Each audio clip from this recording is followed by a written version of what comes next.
Сайн байцгаана их хүмүүст үзэгчтэй. Фэмсогийн манд. Бас нэгэн босон явдлын дугаарууд маань та бүхэнд хүргэж бэлэн боллоо. Маш онц сонирхолтой хэрэгүүд байгаа. Гималайн нуруунд яг юу болов?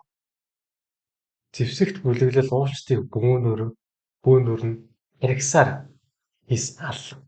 За бас нэгэн бүсгүй Эрүсийн ноён хориглоор авирч явж хаад алуулсан бас нэг явдал болсон. Аюултай хэрэгүүд байгаа тэнд байгаа. Юу болов? Яав? Яагаад тийш очих гээд юм биш. За өсгөөд энэ өдрийн мэндийг хүргэе. Үзэгчид сонсогчдод бас энэ өдрийн мэндийг хүргэе.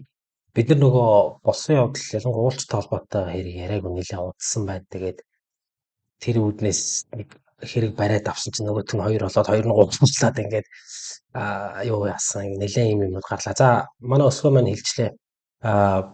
Химлайн нуруунд болсон. Уулзт маань хөөрч ч юм уу сураг байх нь шүү дээ. Энэ бол ингээд нэг юм аллагын цолиос болоод хэд даварч бүлэг мүлэгтэй холбоотой ингээд ийм хэрэг. Гэтэ энэ хэрэгүүд өөрөөсөө одоо шийдэгдэг байгаа. Яг аль тал руугаа одоо яг юу болсон гэдэг нь одоо ингээд маргаад хിവэрэ байгаа.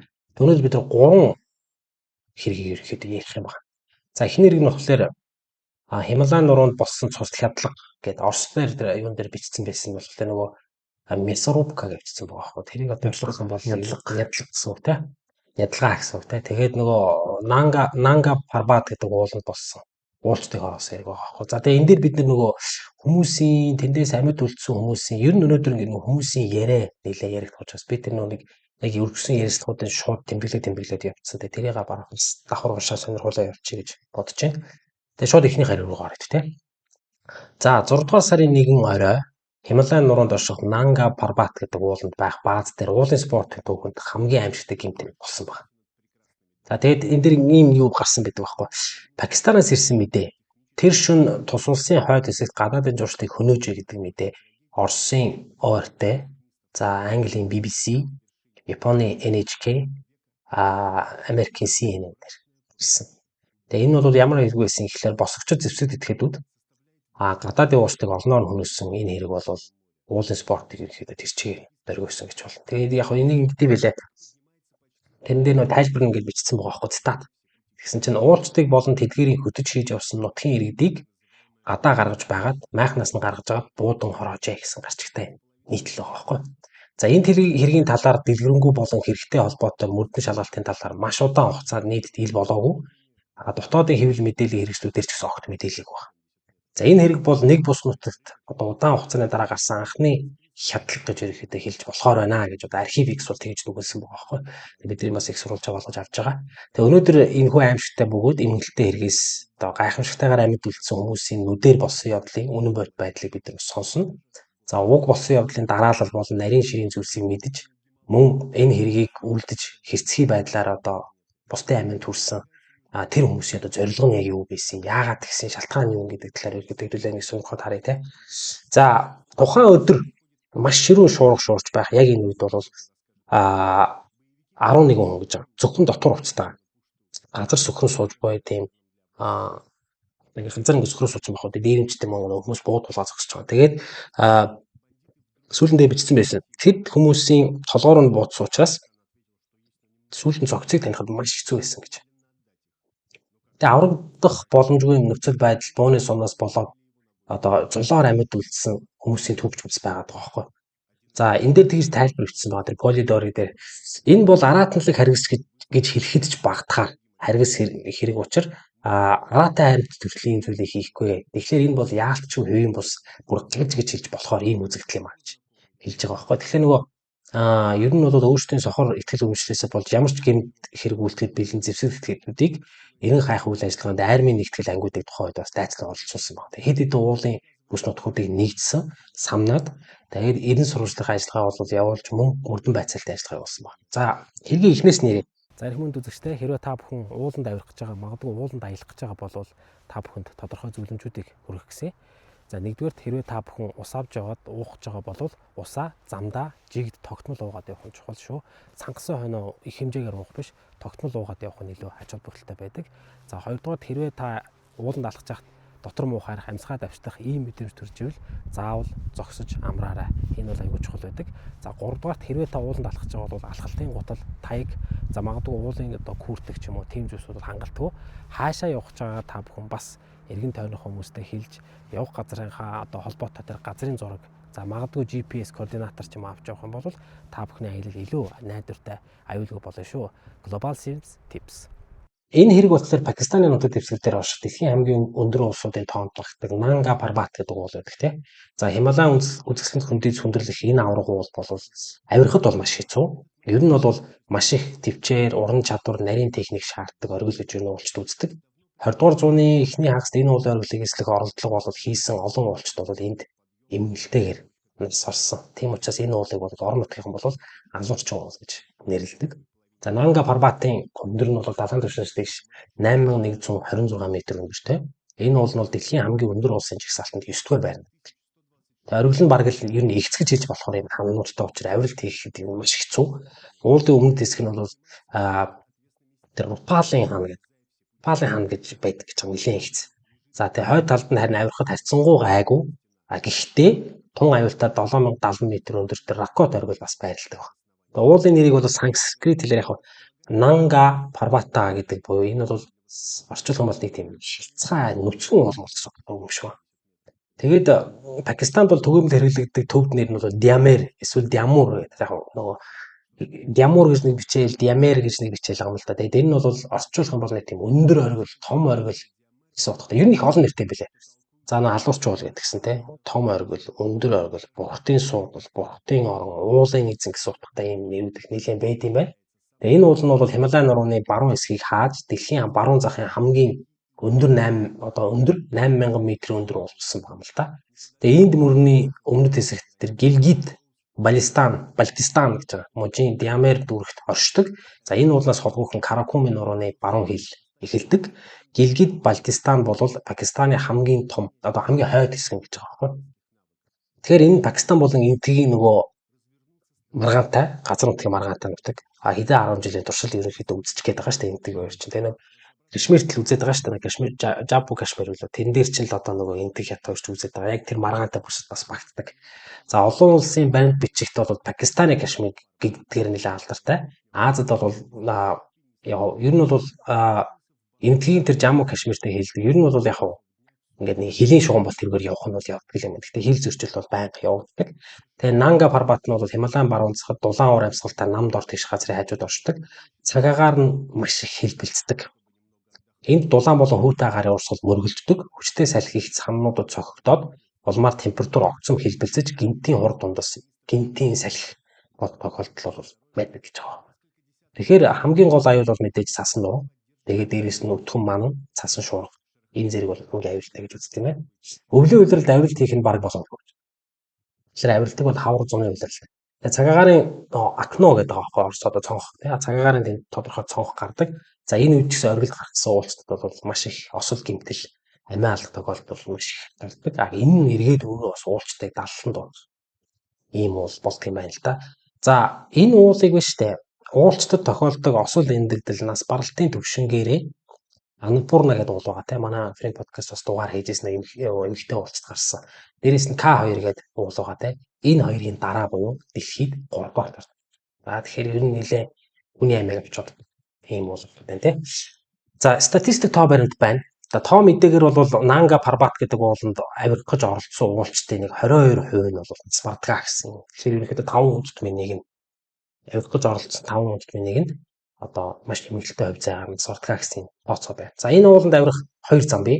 Нэг нь ойролцоогоор 4000 м өндөрт байрлах бааз хүртэл яваад тэгээд тэндээсээ яадаг аялдаг. Энэ маршрут бол тэсвэр шаарддагч авиралтын тусгай ур чадвар тийм их хэрэг болдгоо. Тийм учраас анхлан авирч байгаа хүмүүс нэлээд тохиромжтой гэж үздэг юм. Яг бааз дээр бидний яг түүх бол аимшигт хэрцгий алгын нэг нөгөө хэрэг өрнөж байгаа шүү дээ. Энэ үйл явдлаас бас амьд үлдсэн хүмүүс байна. Тэдний яриаг бас оруулсан байгаа. Тэгээ 2013 оны 6 дугаар сарын 22-ны Бямб гарагт Пакистаны уулчин Шерхан гэдэг уулчин өдөр 14 цагийн орчимд Нанга Парбатын бааз руу бууж ирсэн байна.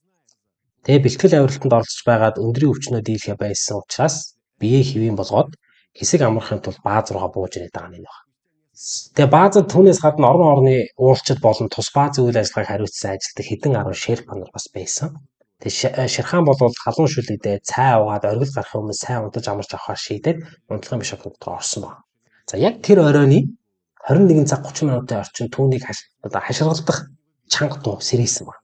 Тэгээ Ширхан майхнаа онгоолгоод Пакистаны хилийн харуулын дөрөв тутсан үс нэгэн ягта Калашников автомат буу барай зогсож байгааг харсан баг. За өөр нэг цэргийн дөрөв тутастай хоёр хүн Ширханы яг танил Литваас ирсэн нэг уулчин байгаа юм да. Эрнестос гэдэг. Тэрийг хоёр талаас нь ингэ суудаад байгааг бас олж харсан баг. Суудаад найзлаас гаргаж байгааг хэлсэн баг. Тэгээд толгоор нь бууд тулгаж буудна гэж занал хийсэн баг. Тэгээд Эрнестос харин тэгсэн баг юм да. Би Америк хүн биш ээ гэж дахин хэлжсэн баг. За тэр даруй бол нүүрэндээ тэр балаклава гэдэг амлалт одоо ингээд нэг юу зүгдсэн баг бид шүү дээ. Тий. Тэгээд гартаа хотгоо орсон хоёрын Ширханы майхан руу гүйж ороод Ширхан нуугдж оролцсон болж мэдээ зэвсэг тэтгэхэд бол майхан руу шууд пулеметод чиглүүлээд майхнаас гарч ирэхгүй бол гал на хэмээн сүлдүүлсэн. За тэр үед нь бол гарч ирсэн баг. За яг энэний зэрэгцээ нь бол хэд хэдэн зэвсэг тэтгэдүүд Ширханы майхны ойролцоо буудалж байсан тэр хятад уулчныг майхнадаас нь чирж гаргаж ирээд за тэр үед бол Ширхан тэр зэвсэг тэтгэдүүдийг цэргүүд эсвэл хилийн харуулынхаа аль нь ч биш болохыг ойлгосон баг. За ингээд бүрэн зэвсгэлсэн урайлаа оозон хашхраад тэнд байсан ууртыг зодож майхнаас нь хагас нүцгэн цасан дээгүүр чирч гулцж байгаа хүмүүс бол яавч эргүүл эсвэл одоо армийн цэргүүд бол биш. Өмнөлийн шалгалт малгалтаас ийд юм биш үү? Тэр хүмүүс бол биш. За тийм тэр нь бол тодорхой болсон байна. За энэ хүмүүс бол Пакистаны зарим хэсэгт үйл ажиллагаа явуулдаг гэмт хэргийн бүлрэл байж таарсан. Тэгээ Ширхан дээрэмчид өөрийгөө би Пакистан хүн бүр хунзаа гаралтай гэж тайлбарласан байна. Тэгээ Ширхан хожим бол дурсахтаа энэ гэмт хэргийн бүлрэлийн хүмүүс нь голцсон урд хэлээр ярьдаг. Гэсэн ч бас олон янз хэлтэй юм шүү дээ.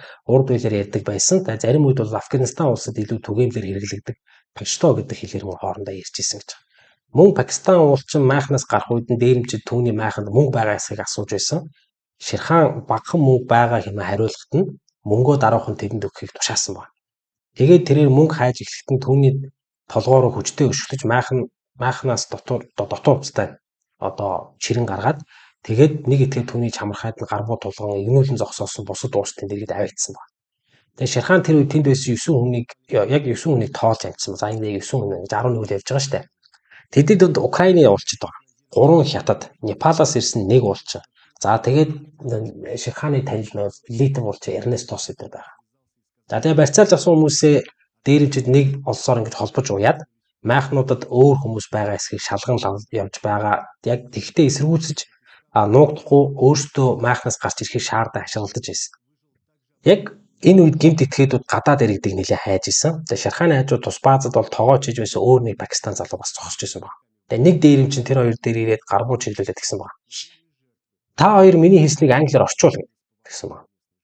Тэгээд барьцаалагдсан уулзтаас майханд нь мөнгө байгаа эсхийг асуусан байгаа. Худал хэлсэн хүмүүсээ бүгдийг нь буудна гэж хүмүүс хүлдүүлсэн байгаа. За хими агаар руу буудсан байгаа. За тэгж байгаа Ширханы хэлснээр тэдгээр барьцааны уулчид бол маш их барьцааны уулчид бол яасан баг. Барьцаанд орсон юм чи айгаад. Тэгээ бүгдд нь одоо мөнгө байгаа, евро байгаа, доллар байгаа гэж хариулсан баг. Тэгээ дараа нь дээрэмчид барьцааны хүмүүсийг нэг нь хүлээсийг нь тайлж майхан руу наваачаад мөнгнүүдийг нь хувааж ирсэн. Дараа нь дээрэмчид бааз байсан бүх гар утас, хиймэл дагуулын төхөөрөмж, бүх цахилгаан хэрэгслүүд, цэнэглэгч, зөөврийн компьютер, таблетуудыг цуглуулж нэг дор оолж байгаад хөлөөрөө дэвсэж чулуугаар цохилж автомат буугаараа буудаа устгасан баг. За Ширхан болохоор National Geographic өгсөн ярьцлаа тэр үед бол ингэсэн баг. Өөрийгөө бол хунзаа гаралтай хүн гэдгийг ахин дахин хэлж ийсэн. Энэ бүхнийгаа зогсоогооч гэж нэлээд гуйсан баг. Тэгээд яг энэ үед нэг нь одоо тэр дээрэмчдийн нэг нь гэсэн багхгүй. Чи ингэхээр Пакистан хүн юм бол өглөөнийхөө залбирлыг уншаасан баг. За Ширханы төрсөн нутагт бол залбирлыг арай өөрөөр үлддэг байсан учраас нэр мөчид тэрээр өөрийгөө цааг алуулах байна гэж бодсон байгаа байхгүй. Гэнэт түүний хажууд зогсож байсан дээрэмч бол хунзаа нутгийнхаа өөрөөр залбирдаг гэж хэлж түүний аминд орсон ба. Эднийх арай өөрөөр залбирдаг юм аа. Тэгээ хэдэн минутын дараа тус бүлгийн толгойлогч хунзаагийн пакистанчуудыг суллахыг тушааж Ширхантай нийлээд 3 хүний хүлээсийг тайлаад доошоо одоо бүхийд суугаад толгоогоо одоо ингээд доошоо ингээд суугахыг тушаасан ба. За дараа нь дээрэмчид бусад барьцааны уулчдыг мөн толгоогоо бүхэлхийг тушаагаад тэг Ширхан бол эцсийн мөч хүртэл тэр үйлдэлийг бол дээрмийн үйлдэл гэж бодчих. Айч хүний амьд төрсөн гэж бодоагүй юм шиг байна. Ерөнхийдөө бол яг энэ мөнгө төгрөгтэй хэрэгтэй юмнуудаа аваад ингээд суулчих гэж бодож ирсэн. Гэтэл харамсалтай нь зүйл шал өөр тийш хэрэгж байгаа байхгүй. За тэгэл Ширхан ч ингээд тонгооцсон байгаа штэ. За тэгэл тасгаал буундуу явцсан гэж байгаа. За тэгээд буундуу явгооч нөгөө чинь цочоод нөгөө буундуу гарсан газар харна штэ. Ямар ч хүнтэй юм те. Тэгээд нэг уулчин бол шууд ингээд хөдөлгөөгээд газар унсан гэж байгаа хөөх те. Тийг бол Ширхан олж харсан байна. Тэгээ үүний дараа дээрж дахин хит гал нээж юу чинь араас нь буудуулсан бүгд дээр очиж шилжилтийн буудалт гэдэг дахиж ингэж нэмж буудаад ингээд дээрэмчд өөрсдөө урайлал оцоо тэнд маш чангаар хашгирч за энэ үйлдэл нь бол тусгатыг энэ дроноор бөмбөгчний өшөө авах гэж тайлбарлаад хэдэн хормын дараа баазаас 50 м орчимд холдоод уулын замаар залгах гэсэн. За ингээд нам хүн байдал нь ойлоод ингээд 3 бацтан үлдчихлээ шүү дээ 8-д үлдсэн 3 тий. За тэгээд тэр 3 бол яхаа мэдгүй уйлаа суугаад гэсэн гэж байгаа. Тэгээ хэсэг хугацаа өнгөрөхөд бол тогооц зал дээрэмчдэг явсан юм шиг байна гээд галтуургаа очоод шутга авах хэрэгтэй гэж ширхаанд шивнсэн ба. Тэгээд олсоо тайлж майхан бүрээс холбоо тогтоох радио хэрэгсэл одоо хаагаад тэгээ хоёрыг нь олсон ба. Тэгээд бусад уулзтай холбоо барихыг оролдсон ба. За ширхаан болохоор радиогоор тэгж хэлсэн ба. Хоёрдугаар бааз хариу бидэнд яаралтай тусамж хэрэгтэй байна гэж хашгирч хэлсэн ба. За тэгээд тухайн үед тэр хүмүүс нь унтчихсэн юм уу эсвэл тэнд яг нөгөө талд хүн байгаагүй юм уу сонсоогүй юм шиг. Ингээд амьд үлдсэн 3 Пакистан дээрэмчид ахин ирвэл тэднийг ахин өшөөхгүй гэж ярилцсан. Тус баазаас бол хурдан явцгаар шийдэлт хүрээд 20 дугаар кемп руу авирах гэсэн боловч уулын хувьд тоног төхөөрөмж байхгүй. За ингээд IC-чд бол 300 орчим метрийн өндөрт авирч тэндээ нэг хотгор олон нуугдсан байна. За тэр үед шөнийн 1 цаг болж байсан. Ирчүүд айснасаа болж бааз руугаа буцсан дулаан хувцас авч чадахгүй байсан. Тэгээ маш их дааснасаа болоод биедээ ингээд наалтын сууцгасан байна. За тэр бүх хугацаанд Ширхан 2 дугаар баазтай радиогоор холбогдохыг оролцсоор байсан. Тэгээ өглөөний маргааш өглөө нь штэ 7 цаг 30 минутын орчим найз тэр Каримийн хаад хоолойг холбоогоор сонссон байна. Ингээд уйлан байж баазд нь гэмт итгэхэд халдсан, гадны уулзтыг буудаа хороосон, өөртөө азаар амьд үлдсэн гэдгээ холбоогоор хэлсэн байна. За энийг сонссон Карим алдарт уулчин тэр Назир Сабиртай холбогдоод тэгээд цагдаа болоо айр руу мэдээ өгсөн. Ингээд удалгүй айрмын нисдэг дэрэг одоо отрядууд бааз руу хөдлөөд ингээд Пакистаны армийн отрядынхан бол баазд ирэхэд амьд үлдсэн 3 хүнийг бол уулнаас буулгаж ирсэн байна. За баазын ажлууд голдуу Пакистан хүмүүс байсан. Тэгээд угаасаа Пакистан хүмүүс л амьд үлдсэн тогтоогдсон байгаа байхгүй. Тэгээд дээрэмчд бол ер нь тэр баазын 12 ажилчин бол том байханд оруулаад үлдсэн байсан гэж байна. Одоо тэр өөр басны баазд. Гэвч бас бүх нутгийн ууг бол амьд үлдээгүй. Нэг нутгийн одоо хүн бол тоогооч бас буудуулж амьнасаа алдсан байна гэж байгаа. Тэгээд зэргүүд Ширханаас буудуулсан хүмүүсийн зогцнууд руу ойрцсон эсхийг нь асуухад бол би айж байгаа гэсэндээ болоод ойртож зүрхлээгүй маа гэж хариулсан байна. Тэгээ амьд үлдсэн тоогооч буудуулсан хүмүүс дотор нэг хүн нөгөө яг дээрэмчд явсны дараа жоохон хялтнах чимээ гаргасан. Тэрийг би сонссон гэдэг нь тоогооч нь ярьж байгаа байхгүй. Тэгээд энийг нь бас майханд байсан ажилчнаас баталсан байна. Нэг тийм чимээ сонссон гэдэг. Тэгээ Ширхан бол амьд үлдсэн 2 нөхрийг нь цэргийн прокурорын газар тавьж дэлгэрэнгүй мэдүүлэг авснаар энэхүү аимшигтай бөгөөд эмгэнэл тэрэг инхүү тодорхой болчихсон л та. Тэгээ Ширхан энэ дээр ийм юм ярьсан ба. Би одоо хүртэл тайван унтаж чадахгүй байгаа. Тэр явдал надад дөнгөж өчигдөр болсон юм шиг тод санагдсан хэвээрээ байгаа. Би одоо унтаж байхад чангахан чимээ гарвал шууд л үсрэн сэрдэг. Би давчин орон зайд байж чадхаа болсон. Энэ нь надад майханд байгаа юм шиг мэдрэмж төрүүлж дахиад хэн нэгэн миний толгойд буу тулгах юм шиг санагдаад маш хэцүү байдаг гэсэн ба.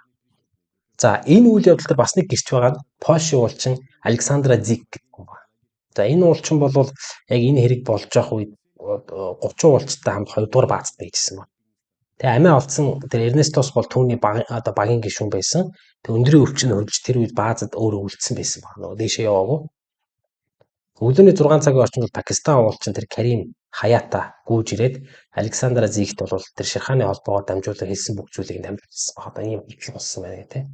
Тэгээ Александра Зиг амьд үлдсэн 3 байгаа газараасаа яасан ч бууж болохгүй шүү. Учир нь дээрэмчд дахин ирэх аюултай гэж хэлээд Эрнестостой холбоо тогтоохыг оролцож мэдээж одоо болоогүй.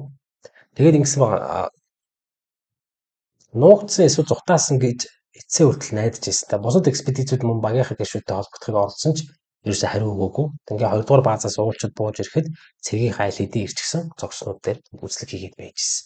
За энэ байдлыг харсан хэн ч гэсэн ер нь харжгүй зүйлдээ итгэж чадахгүй байсан гэж сүултээ бол Александр Зиг дурссан баг. Тэгээ Александр Зиг ингэж ярьсан баг. Бид бүгд ууланд найзууд алдсан. Бид ууланд архин аялал хийхдээ ийм эрсдлийг тооцоолох ёстой юм байна. Гэхдээ энд залуус бидний хяналтаас гадуур байгалийн давчгүй хүчин зүйлийн улмаас биш. Харин уулын хамгийн аюулгүй газар нэг болох баазад галзуу эрсдэхэд дээрэмчдийн гарт амиа алдсан. Энэ үнэхээр аимшигтай байсан. Цэргүүдийн нэг нь бидэнд найзуудын маань алуулсан газрыг харуулсныг би санаж байна. Газарт хөлийн мөр хаасаагүй мөн сумны хонгонууд энд тэндгүй байсан. Би тэр мөчийг хизээч мартахгүй гэсэн байна. Тэгээ дээрэмчдийн дайрал болсны дараа 2 дугаар баазад бол Словак уулчны тэр өндрийн өвчин хөдлөөд Тэгээ би энэ модож түүнд одоо нөгөө өндрийн өвчин нэг юм шинж тэмдгүүдийг нэлээд илэрч гисэн байна. За энэ өвчин бол тун аюултай гэж байгаа байхгүй. Тэгээд яаралтай өндрөөс бууж эмчилгээ хийхгүй бол амиа алдах хэрэгсэлтэй байт юм байна л та. Тэгээд бүлгийн ахлагч болоо өөр нэг уулчид түүний доод бааз руу буулгахаар шийдсэн байна. Тэгээд үүний хамгийн аимшигтай хэсэг нь гэвэл тэд өвдсөн нөхрөө аварна хэмээн доод бааз руу явж байсан ч гэсэн тэр орой бүгд зэвсэгтэй эмчтэй суманд амиа алдсан явдал гэж Александр Сектор өөрөөр халуусан газар аваад бууцсан байгаа байхгүй тийм. Тэгээд Зиг ингэж хэлсэн байна. Бид доод баазад бууж ирэхэд тэнд хэдийгээр цэргүүд байсан ч маш аимшигтай байсан. Нислэг тэрэг биднийг ирж авах хүртэл бид тэр аимшигт газар нэг шөнийг өнгөрөх болсон. Бид бүгд майхнуудаа ойрхон байцгааж бүтэн шөнө ойргоо онсон. Дараачийн өдөр биднийг нислэг тэргээр орон нутгийн армийн бааз руу нүүлгэн шилжүүлж дараа нь цэргийн онгоцоор Исламабад руу хүргэсэн. Исламабад чинь нийслэлсэн шүү дээ, Пакистаны. Тэнд элчин сайдын яам биднийг зочид бууд байрлуулад гэхдээ энэ аимшигт явдал тохиолдсон нэг одоо гайхамшиг гэмээр зүйл байсан. Тэр нь Жан Жинчуан гэдэг нэртэй хятад уулчны төв гэж байгаа. Тэр хятад дээр Нанга Парбатад сургуулилт хийж байсан хятадын уулчтын багт байсан. Жан Жинчуан бол ууланд авирдаг болохоос өмнө айрамд 20 гаруй жил алба хааж тэтгэврт суусныхаа дараа цагдаад ажиллаж байсан юм байна.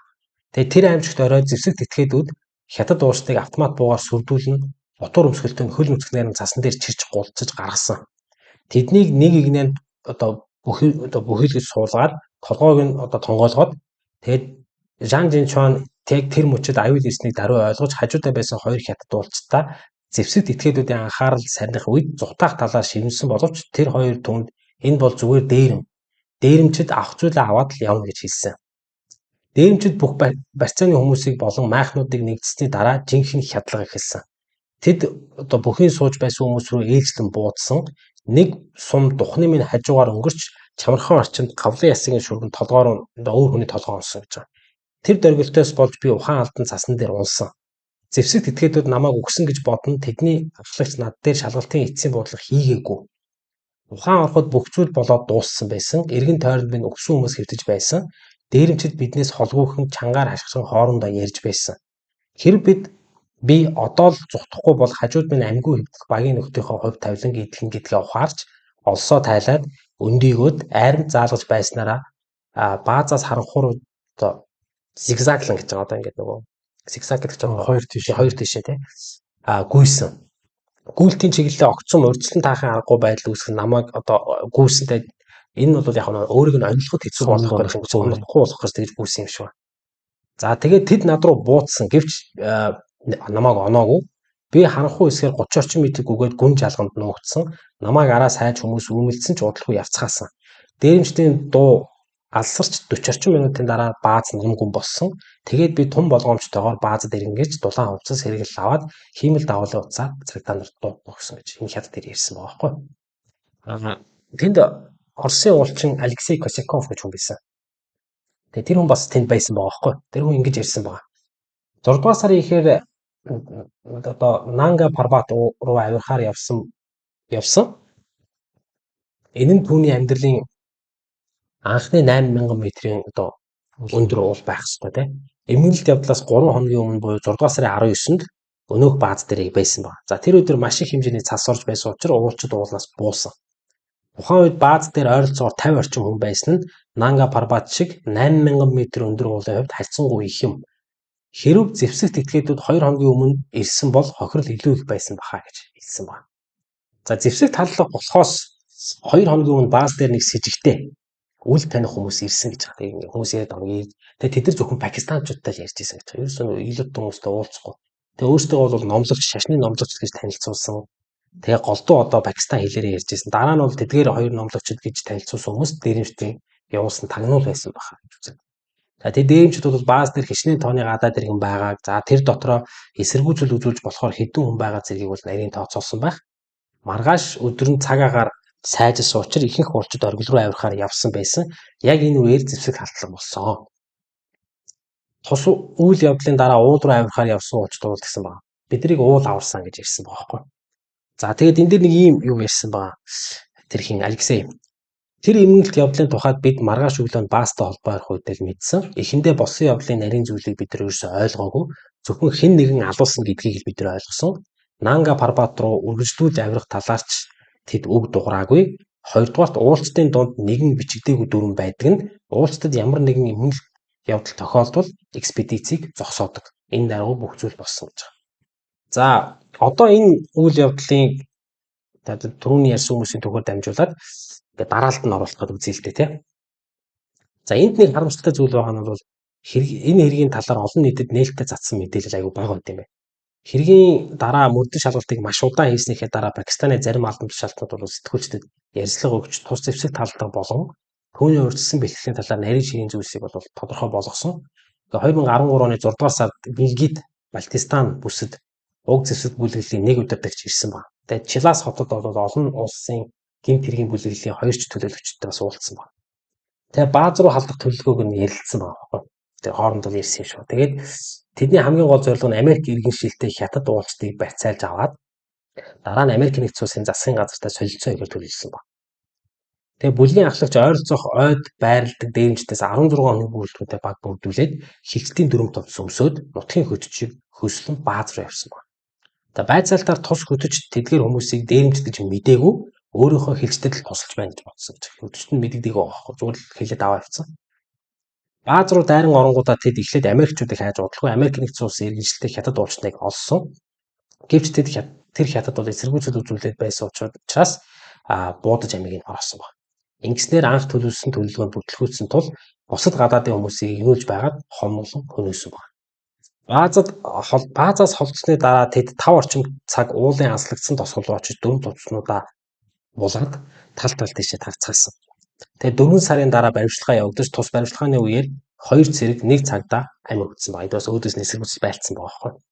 Ингээ олон улсын гэмт бүлэглэл халдлагын хариуцлагыг хүлээж Америк нэгдсэн улсын дроны цохилт болон удирдагчдыг нь хөнөөсөн хэргийн өшөө авалт гэж энийг мэдгдсэн байна л да. Тэгээ энэ хэргийн дэлгэрэнгүй мэдээлэл бол одоо хүртэл нууцлах нь хэвээрээ байгаа гэж.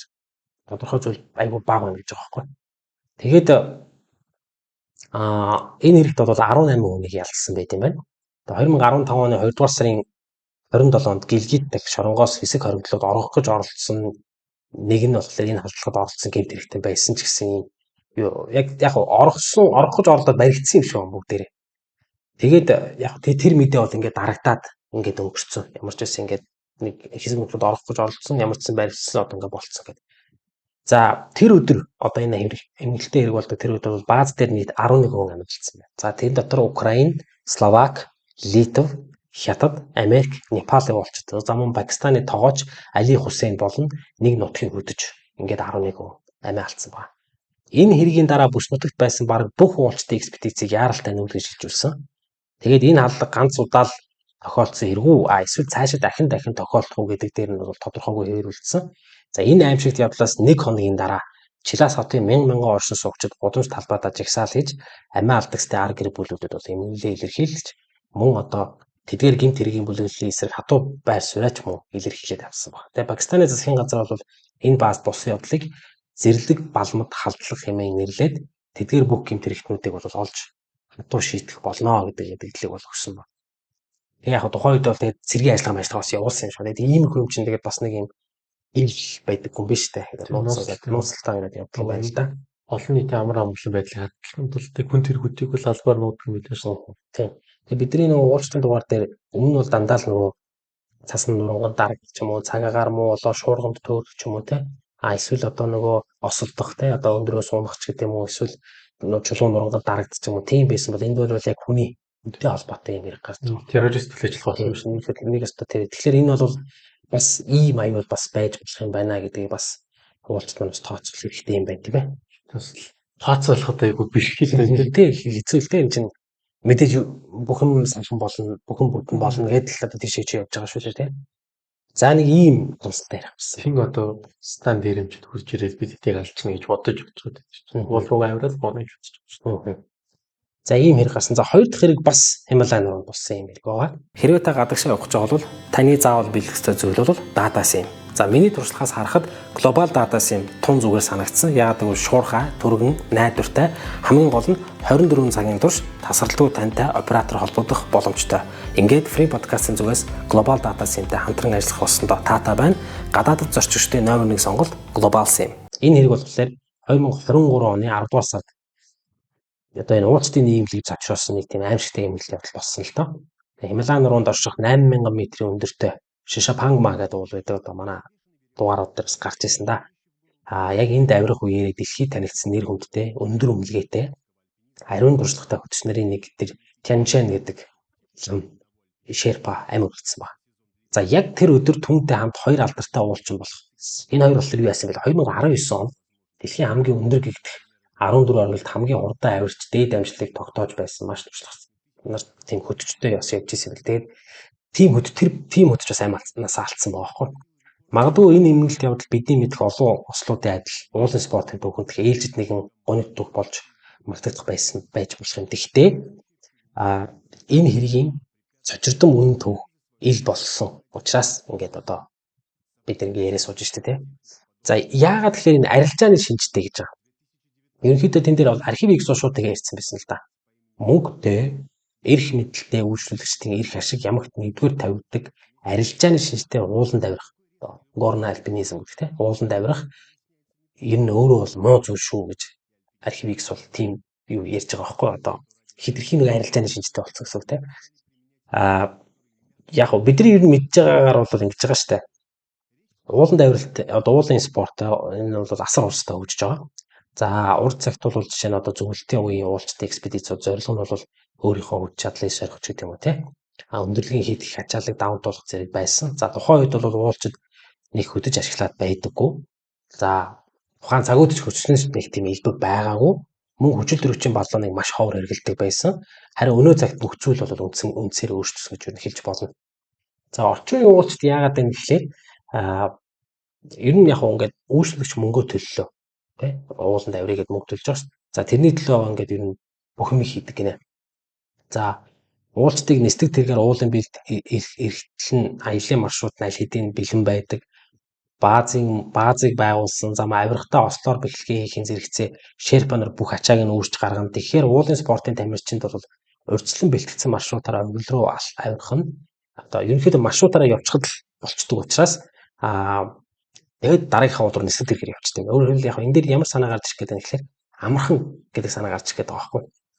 За яг энэ хандлага л 2023 онд болсон юм амшигын үндэс болсон байгаа юм л да. Тэгээ арилжааны хоёр уулчны хоорондох өрсөлдөөн нь олон хүнийг аимшигтайгаар амнаас алдах шалтгаан болсон.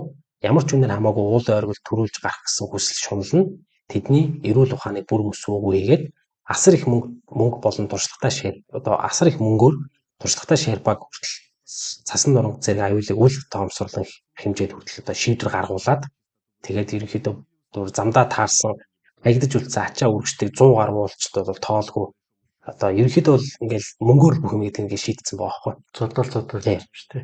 Мөнгөөр. Дэлхийн хамгийн өндөр 14 оргилд нэг уул одоо улиралд сонгодог авиралтаар гарч эзлэн гэвэл энэ хүний боломж хязгаараас ерөнхийдөө давсан зүйл гэж тооцогддог л доо. Гэхдээ уулын одоо тэр уулчдын яриад байгаа тэр окно гэж яриад байгаа цонх боломжтой улирал нь болохоор газар бүрд өөр дунджаар ерөнхийдөө нэг 5-6 сар үргэлжилт юм байна. 4-6 сар ч юм уу. За энэ дээр ингэж байгаа. Италийн уулчин Райнхольд Месснер гэж яг нь герман гаралтай уулчин баг. Гэхдээ Италид төрсөн. Энэ хүн болохоор анхны бүх 8000-ад ууланд авирсан хүн гэсэн баг. Энэ Райнхольд Месснер гэдэг. За гэхдээ эндээ бүхэл бүтэн амьдралынхаа 16 жилийг зарч ирсэн. За хожим нь яг энэний дараа Польш уулчин тэр Ежи Кукучка гэдэг тэр уулчин болохоор энэ амжилтыг татсан. Гэхдээ ердөө 8 жилийн дотор гүйцэтгсэн байна. 2 дахь урдтай.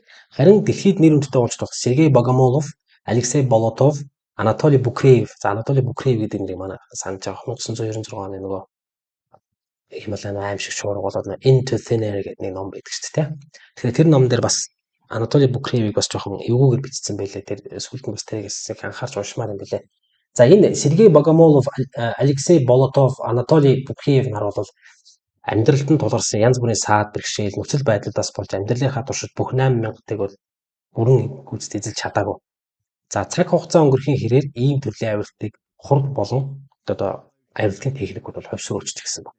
За 2019 онд Британий тусгай хүчний хуучин цэрэг тусгай тэр Нирмал Пуржа гэдэг хүн бол 6 сар 6 өдрийн дотор бүх 8000 оргилд авирч дээд авирч гэсэн. Хөө цааш жилийн Тэгсэн чинь энэ авиралтын урдны энэхүү огцон өсрэлт нь зөвхөн технологи болон уулын тоног төхөөрөмжөөс үүдэлтэй биш болж таарсан.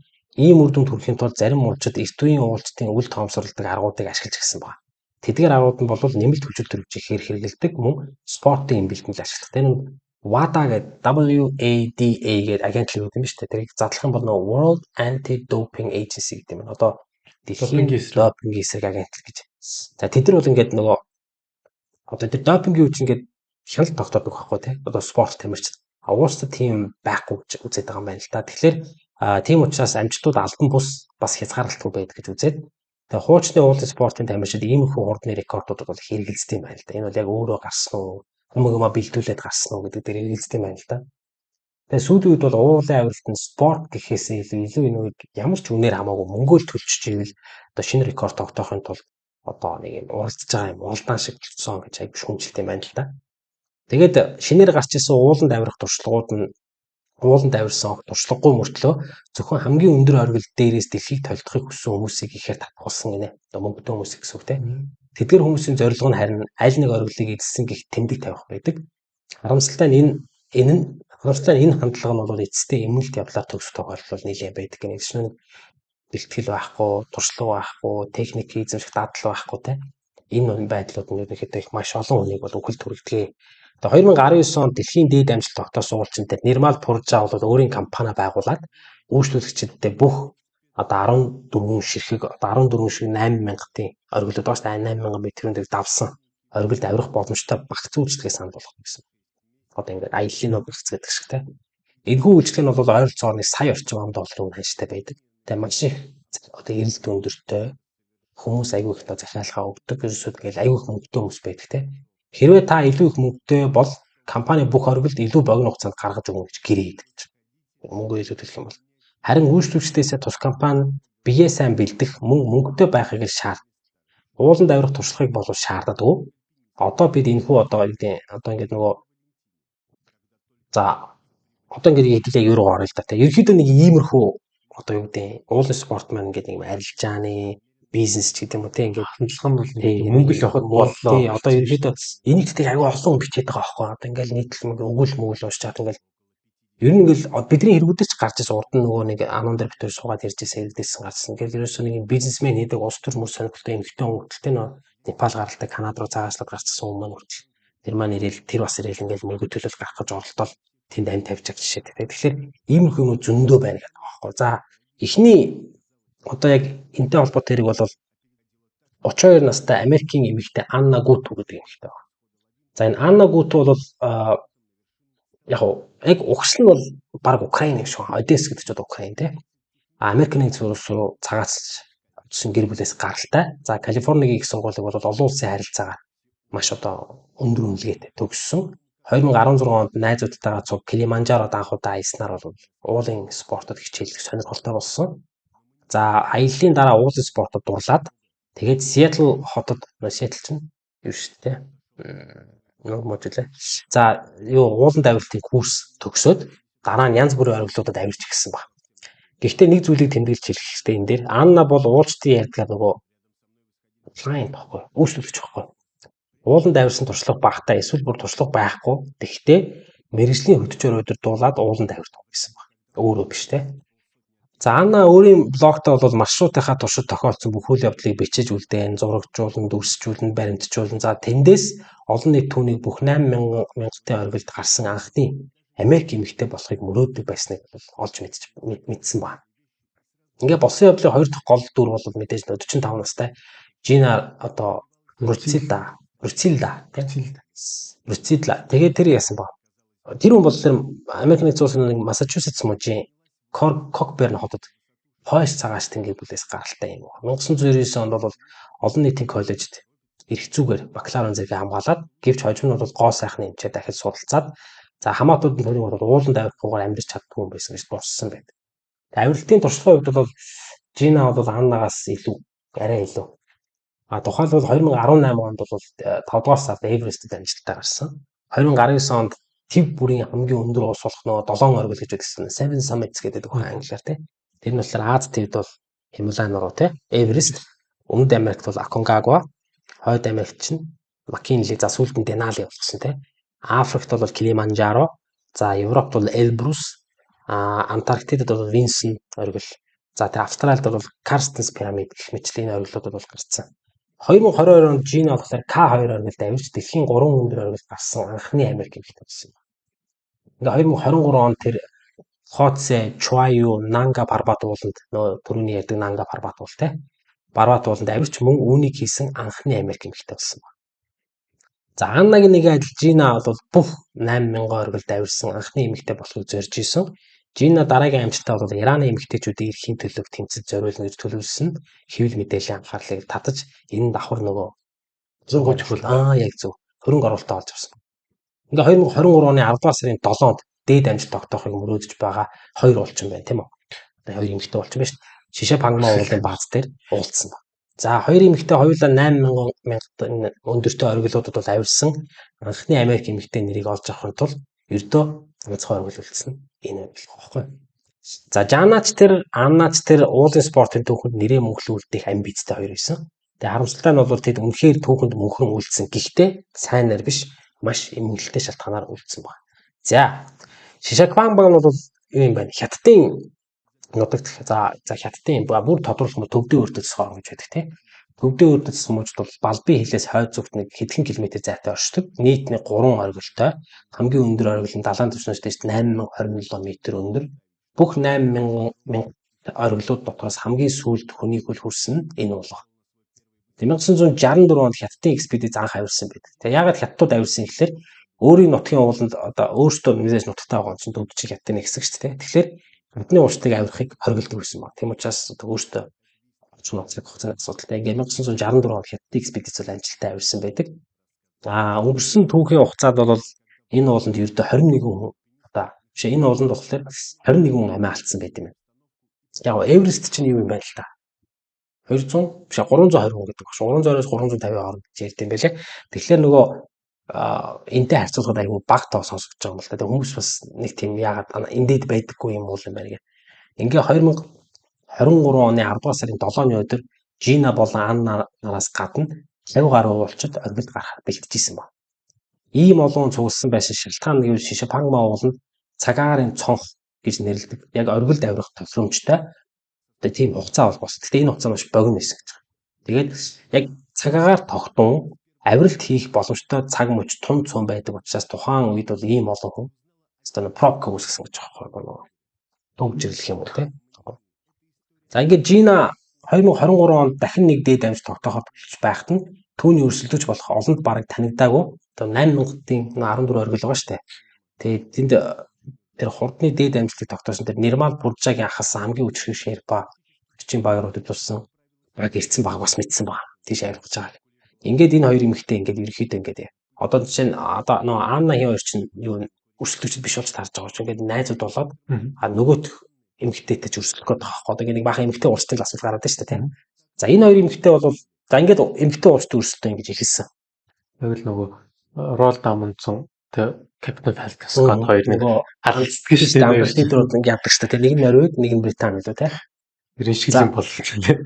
За хоёр эмэгтэй өрсөлдөөн бүр Шишэ Пангма уулын бэлд байхад л нөгөө өрсөлдөөн бүр хорцуулаад гисэн гэж. За тэр хүмүүсийн ярьж байгаа орнд ингэсэн ба. Маш их хүчтэй чинь болон худалдаж авсан гэнэ. Хоёр бүсгүй.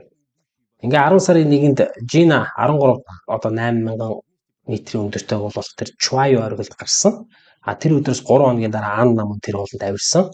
Ингээд за одоо ерөөсөө эртний нэмэгтэй урсгал бол ингээд юу яаж байгаа. Ганцхан л авирсан байна.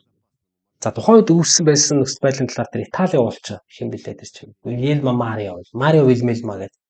Тэгээд Валентино Себастьяна гэдэг тэдэд урссан байна. Тэднийг бааз дээр ирээгүй байхад бааз бараг хөнгөө ердөө 6 уулчин 50 бэлтгэлээ хийж байсан. Гэтэл 50 орчим уулчин Шерпануудынхаа хамт бааз дээр ирсэн. Тэдгээр уулчид Чуаюуд амжилттай авирч дуусаад ирсэн. Тэдний зарим нь 14 одоо 8000 та дуусахад ердөө Шишэ Пангмад л авирах дутуу байсан гэж хэлж ийсэн. Тэдгээр хүмүүс ирснээр ёстой нэг цирк шиг болсон гэж. За тэр Валентина гэдэг хүнд урсж ярихтаа ингэсэн байна. Энд хамгийн хүчтэй, хамгийн үнэтэй Шерпанууд цугласан байсан. Хамгийн туршлагатай гэж. 8000 уулан дээр биш харин одоо спринт уралдаан дээр байгаа юм шиг л надад санагдсан гэж. За тэгээ цааш нь хэлэхдээ тэгсэн байна.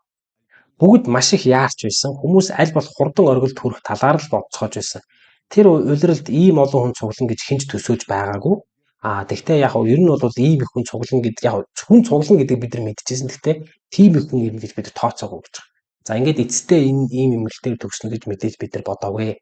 Би анхны 8000 дуул болох Тау Лагурид 1988 онд авирсан. Тэр үед бүх зүйл огт өөр байсан. 8000 дуулнууд зөвхөн жинхэнэ уулзалт зориулагдаж байсан. Надтай зөв дэлхийн шилдэг уулзалт хамт авирч байсан. Бараг хинч нэмэлт хүчилтөрөж хэрэглэдэггүй байсан гэж ярьсан байгаа байхгүй. Яг гоо энэ үний үед бол спорт байсан байх нь шүү дээ. За 50 гаруй уулчин бааз дэрх бол тэнд дэс хүмүүс аль хэдийн цасны нөхцөл байдлыг судалж оргил руу явах маршрутыг төлөвлөсөн байгаа. Цас их орж цасан дуранг үүсэх эрсдэл өндөр байснаас болж оргил руу гарах уламжлалт зам өвхлийн аюултай болсон байсан учраас чулуурхаг замыг сонгон техник ур чадварыг ур чадрын хувьд бол ерөнхийдөө хүнд авиралт нь хэлжсэн. Тэгээд 60 см зузаан цасанд авахыг хизээ мөдгөө нурах хэрэгсэлтэй байсан. Тэрийг бол бүгд мэдчихсэн гэж байна. Гэвч шинээр ирсэн уулчид бол италичуудтай ярилцж нөхцөл байдлын талаар тодруулахгүйгээр яаран сандран эд зүйлсээ аваад оргил руу зүтгэсэн байгаа байхгүй. Яралтаар. Тэгээд гэрчүүдийн ярьж байгаа бол ингэж байгаа. Тэр инх замраагүй байдлыг бол 2 Америк эмэгтэй 30-30-гүй өрсөлдөөн өдөөсөн. Жина баазад ирмэгцээ бараг бэлтгэл хийлгүүгээр шууд 6400 м өндөрт байрлах 1-р лагер руу хөдөлсөн гэж байна. За бусад уулч түүнээс яагаад ийхүү яарад байгааг асуухад бэлтгэл хийх хэрэгтэй гэж зөвлөөд асуусан маа тэгсэн чинь тэгсэн маа. Надтай Тянжэн лам Шерпа нар явж байна. Тэд Кристин хайралтай хамт 92 хоногийн дотор бүх 14 8000-ыг гарсан оргил гарсан хүмүүс тэд хүчтэй бас азтай. Бид амжилтанд хүрэх би итгэлтэй байна гэж хэлээд явсан байгаа байхгүй. За энэ Кристин Харила гэж хэн болохыг бас сонирхолтой. Энэ бол Норвеги болчих. Энэ хүн болохоор 2023 онд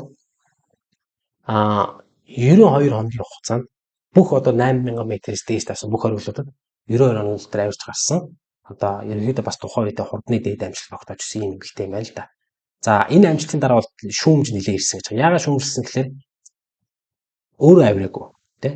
Хамгийн хүчрэг Шерпануудад баг нь бол түүнийг чирч гаргасан гэж үзсэн учраас шүүмжлэл нэлээд ирсэн байна. За тэгээ мөн түүнийг бааз зур нэстэг тэргээр өгөж зөвхөн оргил руу сүүлчийн богино зайг алхахс тулсан гэх мэт бас яриа гарсан байна. Тэгээд түүнтэй нь бол яг хуу тэр Тянжэн гэл лам бол хөдөж байг хамт явдаг байсан байна. Гэхдээ яг ер нь түүний нэр хүнд хамгийн том цохил болсон зүйл бол К2 гэдэг нэг уул байгаа шүү дээ. Тэр ууланд авиралт хийхдээ хийсэн бичлэг нь байгаа. За тэр бичлэг дээр багийнх нь унаас тусламж хэрэгтэй болсон тэр үүрэгч байгаа гэдэг нь хичээгээ өөрөө зарим нэг ядраад ингээд тусламж хэрэгтэй болоо дараа ч юм уу сууштай тий. Шууд ерөөсөө тэр хүмүүсийн хажуугаар ингээд тоогч алхаа явж ингэж байгаа байхгүй. Ямар ч тийм нэг юм байхгүй. Зөвхөн тэр уул руу авирах нь чухал гэдэг. За тэгээ тэр байдлыг бол нэлээд аяасан учраас хүмүүсийн дээр маш шүүмжлэлтэй ханддаг, бас дургуй ханддаг юм байна л да. За тэгээд яг тэр тусламж хүсэжсэн Пакистан нөгөө Шерпан хэдхэн цагийн дараа нас орсон гэж байна. Жижигхэн орсноос хэдхэн цагийн дараа 2 цагийн дараа нас орсон гэж. Нэг ч үгдүүлээ шууд тусааллах гэдэг. Тэнгууд нь тэр өдөр Пакистаныг тэр ер нь бол биш үү? Яг тэр хүнийг ингээд яг осгоод үлж явах 100 баг 100 орчим хүн явсан байх гэж байгаа байхгүй. За тэгээд энэ нь бол олон нийтийн айгүйч очрооссон. Тэгээд олон нийт бол оргилыг эзлэхийн тулд нэг хүнийг өхөл рүү түлхсэн байна гэж Кристинийг бол ерөөхдөө буруутгасан. Тэгээд Шерпа нарыг бол үргэлжлэл юу гэдэг Шерпа нар ч гэсэн бас тусламж хэрэгтэй байдаг. Тэгэхээр тэр үед бас туссангүй гэдэг юм шүүмжлэл бол ирсэн байна. За эцэст нь энэ эмэгтэй бол өөрөө энэ явдлын талаар тайлбар өгөхөөс аргагүй байдалд орсон. Тэгэд овчхондоо бол түүний багийн зарим хүмүүс олсонд орооцолдож унсан ачаа үүрэгч туслахыг бас оролцсон. Гэвч тухайн осол маш нарийнх ердөө ганц хүн багт хэмжээтэй зам дээр болсон тул зөвхөн 2 хүн л туслах боломжтой байсан учраас тэр унсан Пакистан залууг бол шууд орхиод явсан гэж тайлбарлаад байгаа байхгүй. Тэг яг экспедицийн гишүүдийнх нь ярьж байгаа бол ингэж байгаа. 2 хүнийг ер нь тэр хүнийг бол ингээд 2 хүн зөөгөө доошо буулгах бол хүч хүрхээргүй байсан гэж ярьж байгаа байхгүй. Тэгээд Кристин Харил бол тэгж бичсэн байна. Өөрөө ингэж ярилцлаа гэсэн байна. Тэр багийн эхний хүмүүстэй хамт тухайн хэсгийг аль хэдийн өнгөрсөн байсан болохоор Пакистан тэр ачаа үүрэгч нас барсныг зөвхөн бааз дээр очиод би мэдсэн гэж байгаа байхгүй. Тэр нөгөө өөрөө хажуугаар нь явцсан. Уцж ирээд бааз дээр очиод тэр хүн нас барсныг мэдсэн байгаа байхгүй. За олон нийтийн дунд бол энэ нэг эргэлзээтэй байхгүй. Манай хүн яг ерөөхдөө нэг арьсаа хамгаалахын тулд ийм ярьлаа гэдэг. За эргээд нөгөө боссын явдал руу ороход тэр Шишапан улсын баазаас бол Жинагийн баг хөдөлсөний дараа ер нь бол шууд ингээл хоёр баг зэрэгэл хөдөлсөн байна л да. Одоо ихлэ Жинад гарч байгаа. Жинад гарсан чинь яг араас нь ханаа гарч байгаа байхгүй. Тэнгууд ерөөсөө ч хөнгөө гарч ирж байгаа. Ерөөсөө зогсохгүй амрахгүй ингээд. Тэгээд Жинаг бол тэгж ярьд юм бэлээ. Нөгөө араас ирж байгаа хүндээ саад болох гэж аягүй оролцсон. Зориуд засан нуран үүсэх гэж үдсэн гэдэг юм бол амар яригдсан бэлээ. За ер нь энэ дэр бас нэг яриа гардаг. За тэр ихтэй архив X ярьсан. Тэрийг би ганцхан архив X-тэй л тэр тухай ярьсан. Тэр дээр юу гэж ярьсан гэхэлээ Аннагийн багийг гаргахгүй тулд Жинагийн баг одоо нөгөө авиралтын зөвшөөрөл олгодог одоо юу байгаа штэ албаныхан байгаа штэ. Тэр албаныханд хахуул өгөөд бичиг баримтын явцыг зориудаар сунгуулсан гэх цуурхал гарсан гэж байгаа юм. Одоо энийг бол яг архив X гэсэн та нөгөө бусд нь бол яриаггүй. гэж баталгаа өгсөн. Яг би бол эргэлзээтэй гэж үзээд байгаа. Бас арайч тэр юм да хайшин. Гэтэ мэдхгүй те. Мэдхгүй. За энэ уулч хоёр эмэгтэй хооронд хоцрол байдал бол их тод харагдсан гэж. За нэг дор нэг замаар авирч буй учраас хоорондоо бол хамтран зам гаргаж бие биедээ дэм болж авирдаг. Ингэснээр бол хүч баг зарцуулж аюул багтаагаар оргилд хүрдэг. Гэвч Анна болон Жина нар харьцангуй аюул багтаа замаар биш. Харин хамгийн дөт мөртлөө хамгийн аюултай замыг сонгоо явцгаасан гэж бааз дээр байсан ууч дурсаж ирсэн байна. 60 сая бичсэн. Тэ нөгөө айхтар газар тэ. Хоёр эмэгтэй оргил руу одоо замдаа гарах өдрөөс хэд хоногийн өмнө тэр эсгүүдэд хэд хэдэн цасан дургас болсон. Энэ хоёрыг хоёлаа мэдчихсэн гэж байгаа. Тэгээд тэдгэрийн нэг нь яг өгсөж явсан уустыг шүргэн өнгөрсөн. За Аз болоход хинч тохоо гэдэг эндийг баг. За энэ талаар хоёр эмэгтэй бол хоёлаа мэдчихсэн. Тэгсэн ч гэсэн аюултай замыг сонгосон байна. За Жина Ана хоёр ерөөхдөө ойрхон явсан гэж. Тэгээд энэ бол энгийн нэг авиралт биш харин уралдаан байсан гэдгийг аль аль нь мэдчихсэн. За Нирмал Пуржо бол Жинаг 2019 онд өөрөө явж байсан маршрутаа дагуулan явж исэн. За Анна эхэндээ өөр замаар явсан ч удалгүй өрсөлдөгчөө гүйцэхгүйгээ ойлгоод бага хэсэг амраагаад маршрутаа огцом өөрчлөөд хамгийн ихц хамгийн аюултай замаар шууд дэш авирч гисэн баг. За тэр өдөр Шишапангмад авирч байсан бусад уулчдын хэлснээр бол бараг 7600 м-ийн өндөрт хүрээд тэг тийм цасны тийм ерөнхийдөө шуурга болсон баг. Тэр нуран хязгаарч болж магадгүй ерөнхийдөө тэнд аюул олон уучлаас ботсон байгаа байхгүй. Тэнд ч зөвдсөн те. Тэр бууж явахдаа оргил руу явж буй хоёр эмэгтэйг бас харсан баг. Аль аль. Тэгээд дээр нь байж босоо буусан байна шүү дээ. Тэгээд тэднийг дээрээс нурах магадaltaй мянган тонн цас огтхонч айлахгүй байгааг хараад гайхсан гэж. Тэгээд бидний мэдхээр бол ямар ч одоо ямар ч үнээр хамаагүй оргилдол гарч байвал рекорд тогтоож байвал одоо ер нь яг энэ эргээд айгу муу дааварт хүрэгдэм байна гэдгийг л энэ тэр хүмүүс хоорондоо ярьсан байгаа байхгүй одоо товчлоод ярих юм бол ийм хөнгөн хоймгой хандлагыг бол уул хязгаарч уучлалдгүй энэ түүх ч гэсэн бас үнэтэй холбоотой. Тэгэхээр ойролцоогоор нэг 7800 м өндөрт гинэд хэд хэдэн цасан нурга дараалан буусан баг. Ингээд цасан нурга замдаа таарлцсан бүхнийг залин авч ийсэн. За орон нутгийн цагаар бол 11 цагийн үед цасан нурга Анна болон түүний Шерпа хөдөж болон хэд хэдэн уурчдыг хөдөлгөнд дарсан баг. За уулын хэлбэрээс болж ижил маршрутаар өсөж явсан Жина өрсөлдөгчөө нурангад даруулж байгааг нүдэрээ харсан. За тэгээд энэ дээр нөгөө Жина энэ үйл явдлыг хараад ямар дүгнэлт төрсэн бол гэдэг асуулт гарч ирж байна шүү дээ, тийм. Манай хүн юуш тоогоогүй. Шууд өргөжлүүлээд авчихсан. 2 цагийн дараа дахин нэг хүчтэй нуран бууж, Жина болон түүний туршлагатай хөдөж Тэнжэн ламш одоо болон Шерпа нарыг оргилоос өрдөө 70 м-ийн зайтай гарч бүгднийх амьсыг авч утсан баг. За энэ аимшигт явдлын дараа олон уулчид нэг ижил асуултыг биеиндээ тавьсан баг. Яагаад тийм туршлагатай хөдөж болох Тэнжэн лам Шерпа тийм аюулыг харсаар байж Жинад боцох зөвлөгөө өгөөгүй вэ? Эсвэл өгөөд нөө Жина хүлээж авсангүй юу? Эцэст нь харин мэрэгчлэн Шерпаг маш их мөнгө хараад бүхий л аюул эрсдлийг үл тоомсорлон аюултыг өргөжлүүлсэн гэсэн дүгнэлт төрсөн. За Жина болон Тэнжэн хоёрын ялсан тэр цасан дууг цааш өргөжлөж араас нь явж байсан Шерпа нарын багийг манд дарсан. За ингээд аврах ажиллагаа бол явсан. Тэгээд яг тэрэнд байсан яг нөгөө нургад даргадаг юм чинь шууд очиол ингээл нөгөө цасаж галзуу юм шиг малтж байгаа юм л да. Тэгээд энэ бүх хугацаанд бол яг бинэл төчөд төрөж мөвч болох огт хэрэглээгүй байлаа тэр одоо цас ухаж байгаа хүмүүс. За яг энэ аврах ажиллагааны үеэр одоо тэр за нэр нь юу гэж хэлсэн бэ? Мингмалжи гэсэн байсан. Одоо шерп аахгүй энэ гом нутгийн. Мингмалжи бол яасан бага. Яг аврах ажиллагааны үеэр яаж байгаа халтарч унаад ихч доош унсан баг. За тэгээд яг өөр амьд гарсан тэгээд сүүлд нь дурссан баг. Тэр Мингмалжи юу гэж хэлсэн гэхээр 7000 метрийн өндөрт би 150 м орчим доош гулсаж унсан. Бид нэг хүнийг аврахаар бүгд ядарч туйлдсан байсан. Би хамтрагчийн хөлийг олсноос салгах гэж өвдгөлсөн боловч гэнэт халтарч шууд доош өнгөрсөн. 2 удаа мөсөнд одоо ингэж сүхэ зоож тогтхыг оролцсон ч хүч хүрээгүй. Доор асар том хад харагдаж байсан. Түнтэй мөргөлдөө шууд өгөхээр байсан. Ямар нэгэн байдлаар би хажуугаар нөхөрч жижиг хаднууд дээр унахад унаад ухаан алдсан. Тэгж би тэнд тогтож үлдсэн гэж байгаа байхгүй. Эсвэл донд. За түүний унсныг бол хамтрагч дээр Диппонг Гүрүнг гэдэг хүн хараад тэгээ яар нь араас нь бууж ирээд амьсгалын шалгахад бараг л маш сул байсан гэж хаамсгал. Гэвч одоо нөхөө бол мэдээж аварна. Тэгээд цээжийг нөгөө CPR хийсэн байгаа байхгүй тийм хиймэл амьсгаа хийсний дараа бол Мингмалжи бол нүдээ нээж амьсгалж эхэлсэн байна. Хамгийн гайхалтай нь Мингмалжигийн хувьд бол сэрснийхаа дараа өөрөө бааз руу алхаж утсан байна. За Америк уулчин нэг эмч яг уулч гэхдээ эмч мэрэгчлээ үлээ Трейси Меткалф гэдэг тэр хүн болохоор Мингмалжи 2 дугаар лагерт толгой болон гарын цус болсон чижирч даарсан байдалтай ирсэн. Гэсэн ч маргааш нь тэр явганаар үндсэн бааз хүртэл бууж дараа нь автобусан сууж хил рүү явсан. 10 сарын 10-нд Катмандугийн эмнэлэгт хийсэн шинжилгээгээр түүний гавлын яс болон ахар сүүлний яс нь уурсан тогтогдсон. Гавлын яс нь жоохон баг цагийн цууралт үүссэн гэж байна. Тэгэд Мингмалжи бол үнэхээр төвчээртэй хүн байсан учраас амьд гарч чадсан гэж байгаа байхгүй.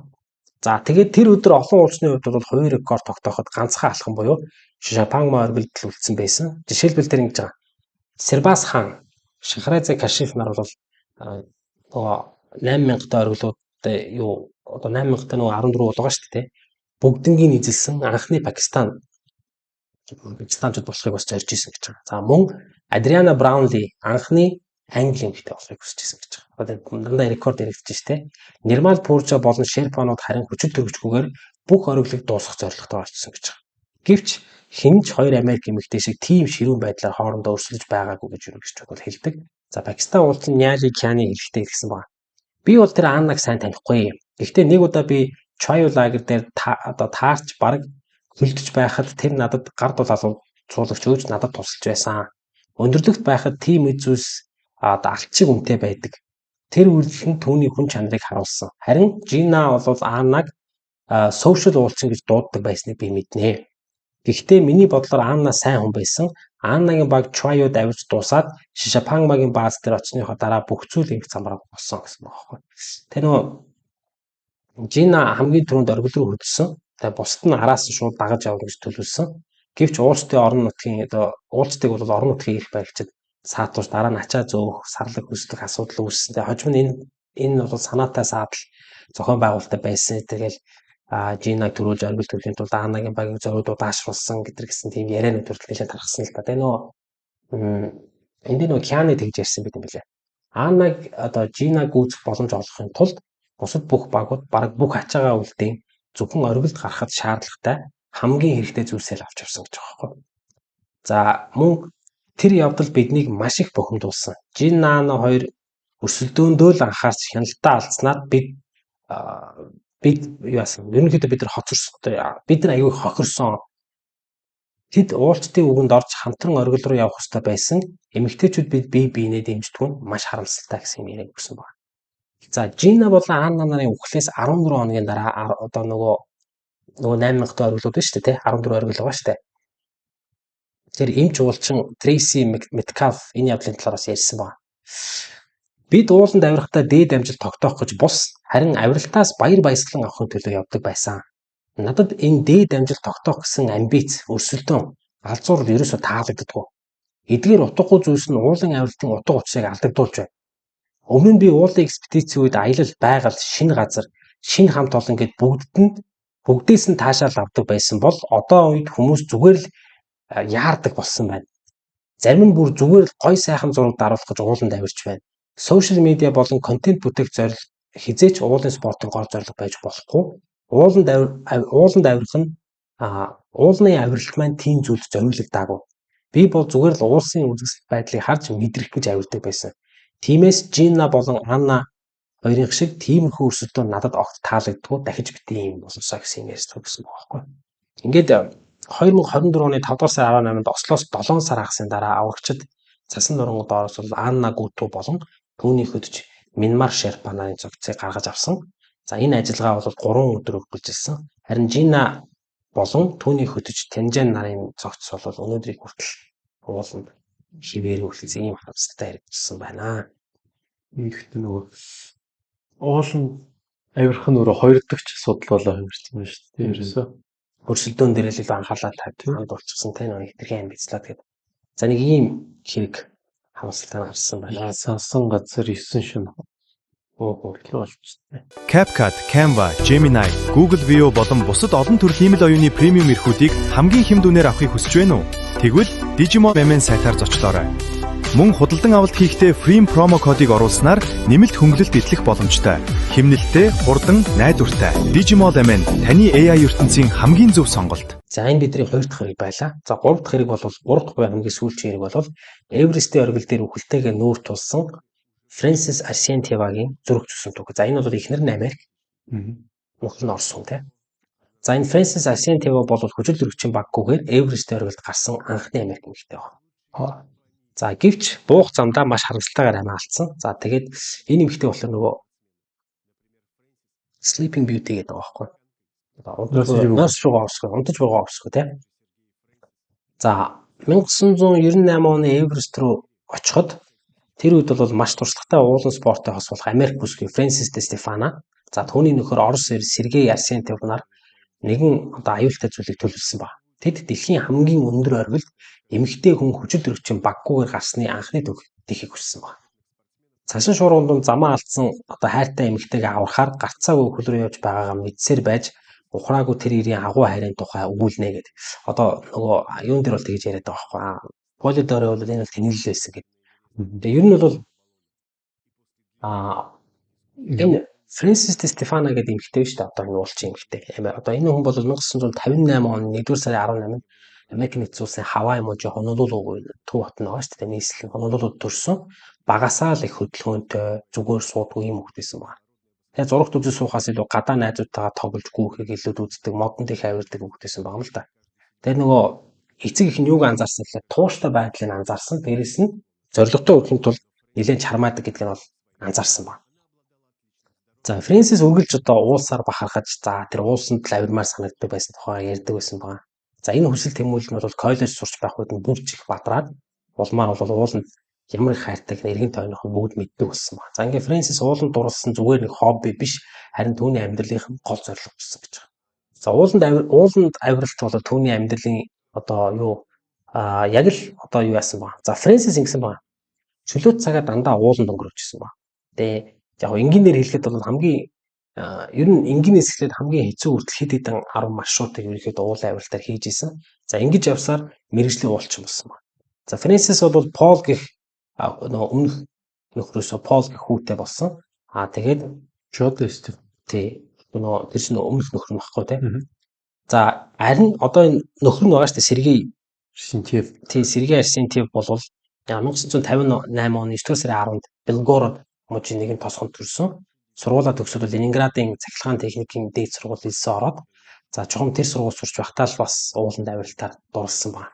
За тэгэд яг тухайн үед нь бол сургууль дээр нь уулын спортын секц ажилладаг байсан. Ингээд 1979 оноос эхлэн Сергей хамгийн хүнд ангиллын 50 гаруй уулын маршрутыг туулсан. 80-ад оны сүүлд 90-ад оны ихээ Сергей Арсентьев бол зөвлөлт бод улсын хамгийн хүчирхэг нэр хүндтэй уустын нэгэнд тооцогддог гэсэн байна. За Сергей Фрэнсистэй танилцахаас өмнө 2 удаа гэрлээд амьдсан. За 1991 онд зөвлөлт бод улс задарч шилдэг уулчид бүгд Хималайн 8000 дууд гэдэг байгаа шүү дээ тийм. Зүтгэж эхэлсэн. За тэдний дунд бол Сергей Арсентьев бол байсан. За Фрэнсис Сергейг анх 1991 онд Хималайн Анапурна оргилд авирахаар бэлдэж байхдаа хараад хоорондоо танилцсан. За яг тэр одогт бол Арсентьевийн хариалагддаг тэр Высотник гэдэг клубын аялагчдаас байрлажсэн байна. За ингээд хоёр тамирчин танилцаад маш хурдан дотсон. Тэдэнд бол ижил төстэй зүйл маш их байсан нөө. Хосуучныг тэгдэм биш нөө. Үнэт зүйл нь нэг болохоор айгүй хурдан дотцтой юм тийм. Тэгээ нас чацуу хоёулаа өмнө бүтлгүй гэрлэлт үзчихсэн хүмүүс байсан учраас ингээд маш хурдан ингээд Хоёрын нэг ерөөхдөө ихсэн ойлголцож тэгэл ам ойлголцоод за хамгийн гол нь бол ингэсэн ба Фрэнсис Сэргээ хоёр хоёулаа уулгүйгээр амьдарч чадахгүй гэдэг аль аль нь мэдсэн гэж байна. Ингээд ууланд авирах энэхүү өсөлт тэмүүлэн тэднийг ойртуулж явандаа бол бие биедээ дасаж улмаар бол гэр бүл болжээ. За тэр хоёр бол хамтдаа дэлхийн өнцөг болон бүрт маш олон авиралт хийсэн байна. Үнэхээр л одоо маш хүчрхэг тамирчид байсан. За жишээ нь Фрэнсис бол Эльбрус руу уулнаас Фрэнсисд бол Эльбрус уулнаас цанаар буусан анхны Америк эмэгтэй болсон байна. Европын хамгийн өмнө. Тий. Одоо Европын хоёр л штэ. За Сергей Фрэнсис хоёр Памирт байх 5800 м-ийн өндөртэй тухайн үедээ нэргүй байсан оргилд анх төрүүлж гараад түүнийг сайн санааны оргил гэж за Пик Доброй Воли тэгж авчих хүн зүгтэй. Сайн санааны оргил гэж нэрлээд за ингэж явсаар эцэст нь Эверест рүү авирахаар шийдсэн нь гайх зүйл биш байсан. За тэд ердийн бус өөрийнхөө хувьд амь насанд асар аюултай авиралт хийхэд төлөвлөсөн байна. За ийм туршлагатай тамирчдын хувьд бол зорилго нь хамаагүй хүнд байсан. Тэд дэлхийн хамгийн өндөр оргилд эмэгтэй хүн хүчил төрөгчийн баггүйгээр гарсан анхны түүхийг бүтээхийг хүссэн байна. За Фрэнсис Эверестэд хүчил төрөгчгүй гарсан анхны эмэгтэй болох гэсэн энэ хүсэл мөрөөдөлтөө бол мөрөн олдсон байсан гэж. За ингээд гэр бүлэрээ удаан зөвлөлдөж ярилцсны эцэст Сергей ч гэсэн одоо зөвшөөрсөн байна. За төсвөө тавья. За мэдээж энэ бол амар шийдвэр байгаагүй. Дээр хэлсэнчлэн асар аюултай шийдвэр байсан. Дэлхийн хамгийн туршлагатай уулчтын ердөө хуруу дарам цөөн хэсгэл Эверест рүү хүчил төрөгчгүй авирах ийм зориг алхмыг хийж зүгэлдэг.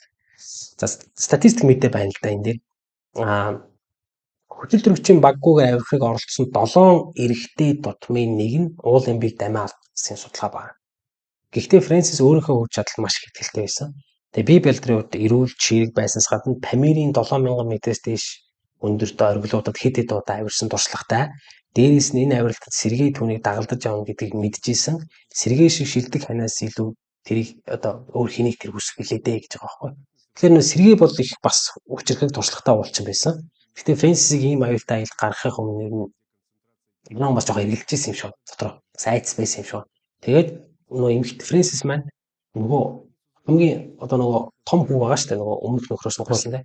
Полтойгоо зөвлөлдөж болоод хүүгийнхээ бодлыг сонссон байна. За тэгээд Пол дараа нь ярьслаа гэсэн байдаг байхгүй. Тэгэхээр Пол энэ ярьслыг бүр дараа нь өгсөн. Баг саяхан өгсөн баг. Пол тэгж хэлсэн байт юм биш. Ярьслаараа тэгж одоо ээжтэйгээ тэгж ярьсан гэж байна. Хэрвээ би таныг одоо битгий яв гэж хэлвэл хизээ нэг цагт та савлуур сандал дээр суусан эмгэн болоод залуудлаа мөрөөдлөө биелүүлээгүү дээ гэж хамсаж суух болно. Тийм учраас та одоо явах нь зөв гэж хүн хэлсэн байгаа байхгүй. Одоо ээжтэй. За хүү ер нь би тэгээд нөгөө яг ярьцлагын утганд тэгсэн байгаа. Би бол ингээд нөгөө тийг болохыг хүсээгүй. Ээжийнхаа мөрөөдөл би тийг болохыг хүсээгүй. За ингээд Пол гэхдээ энэ нэг сонирхолтой юм ирсэн байдаг.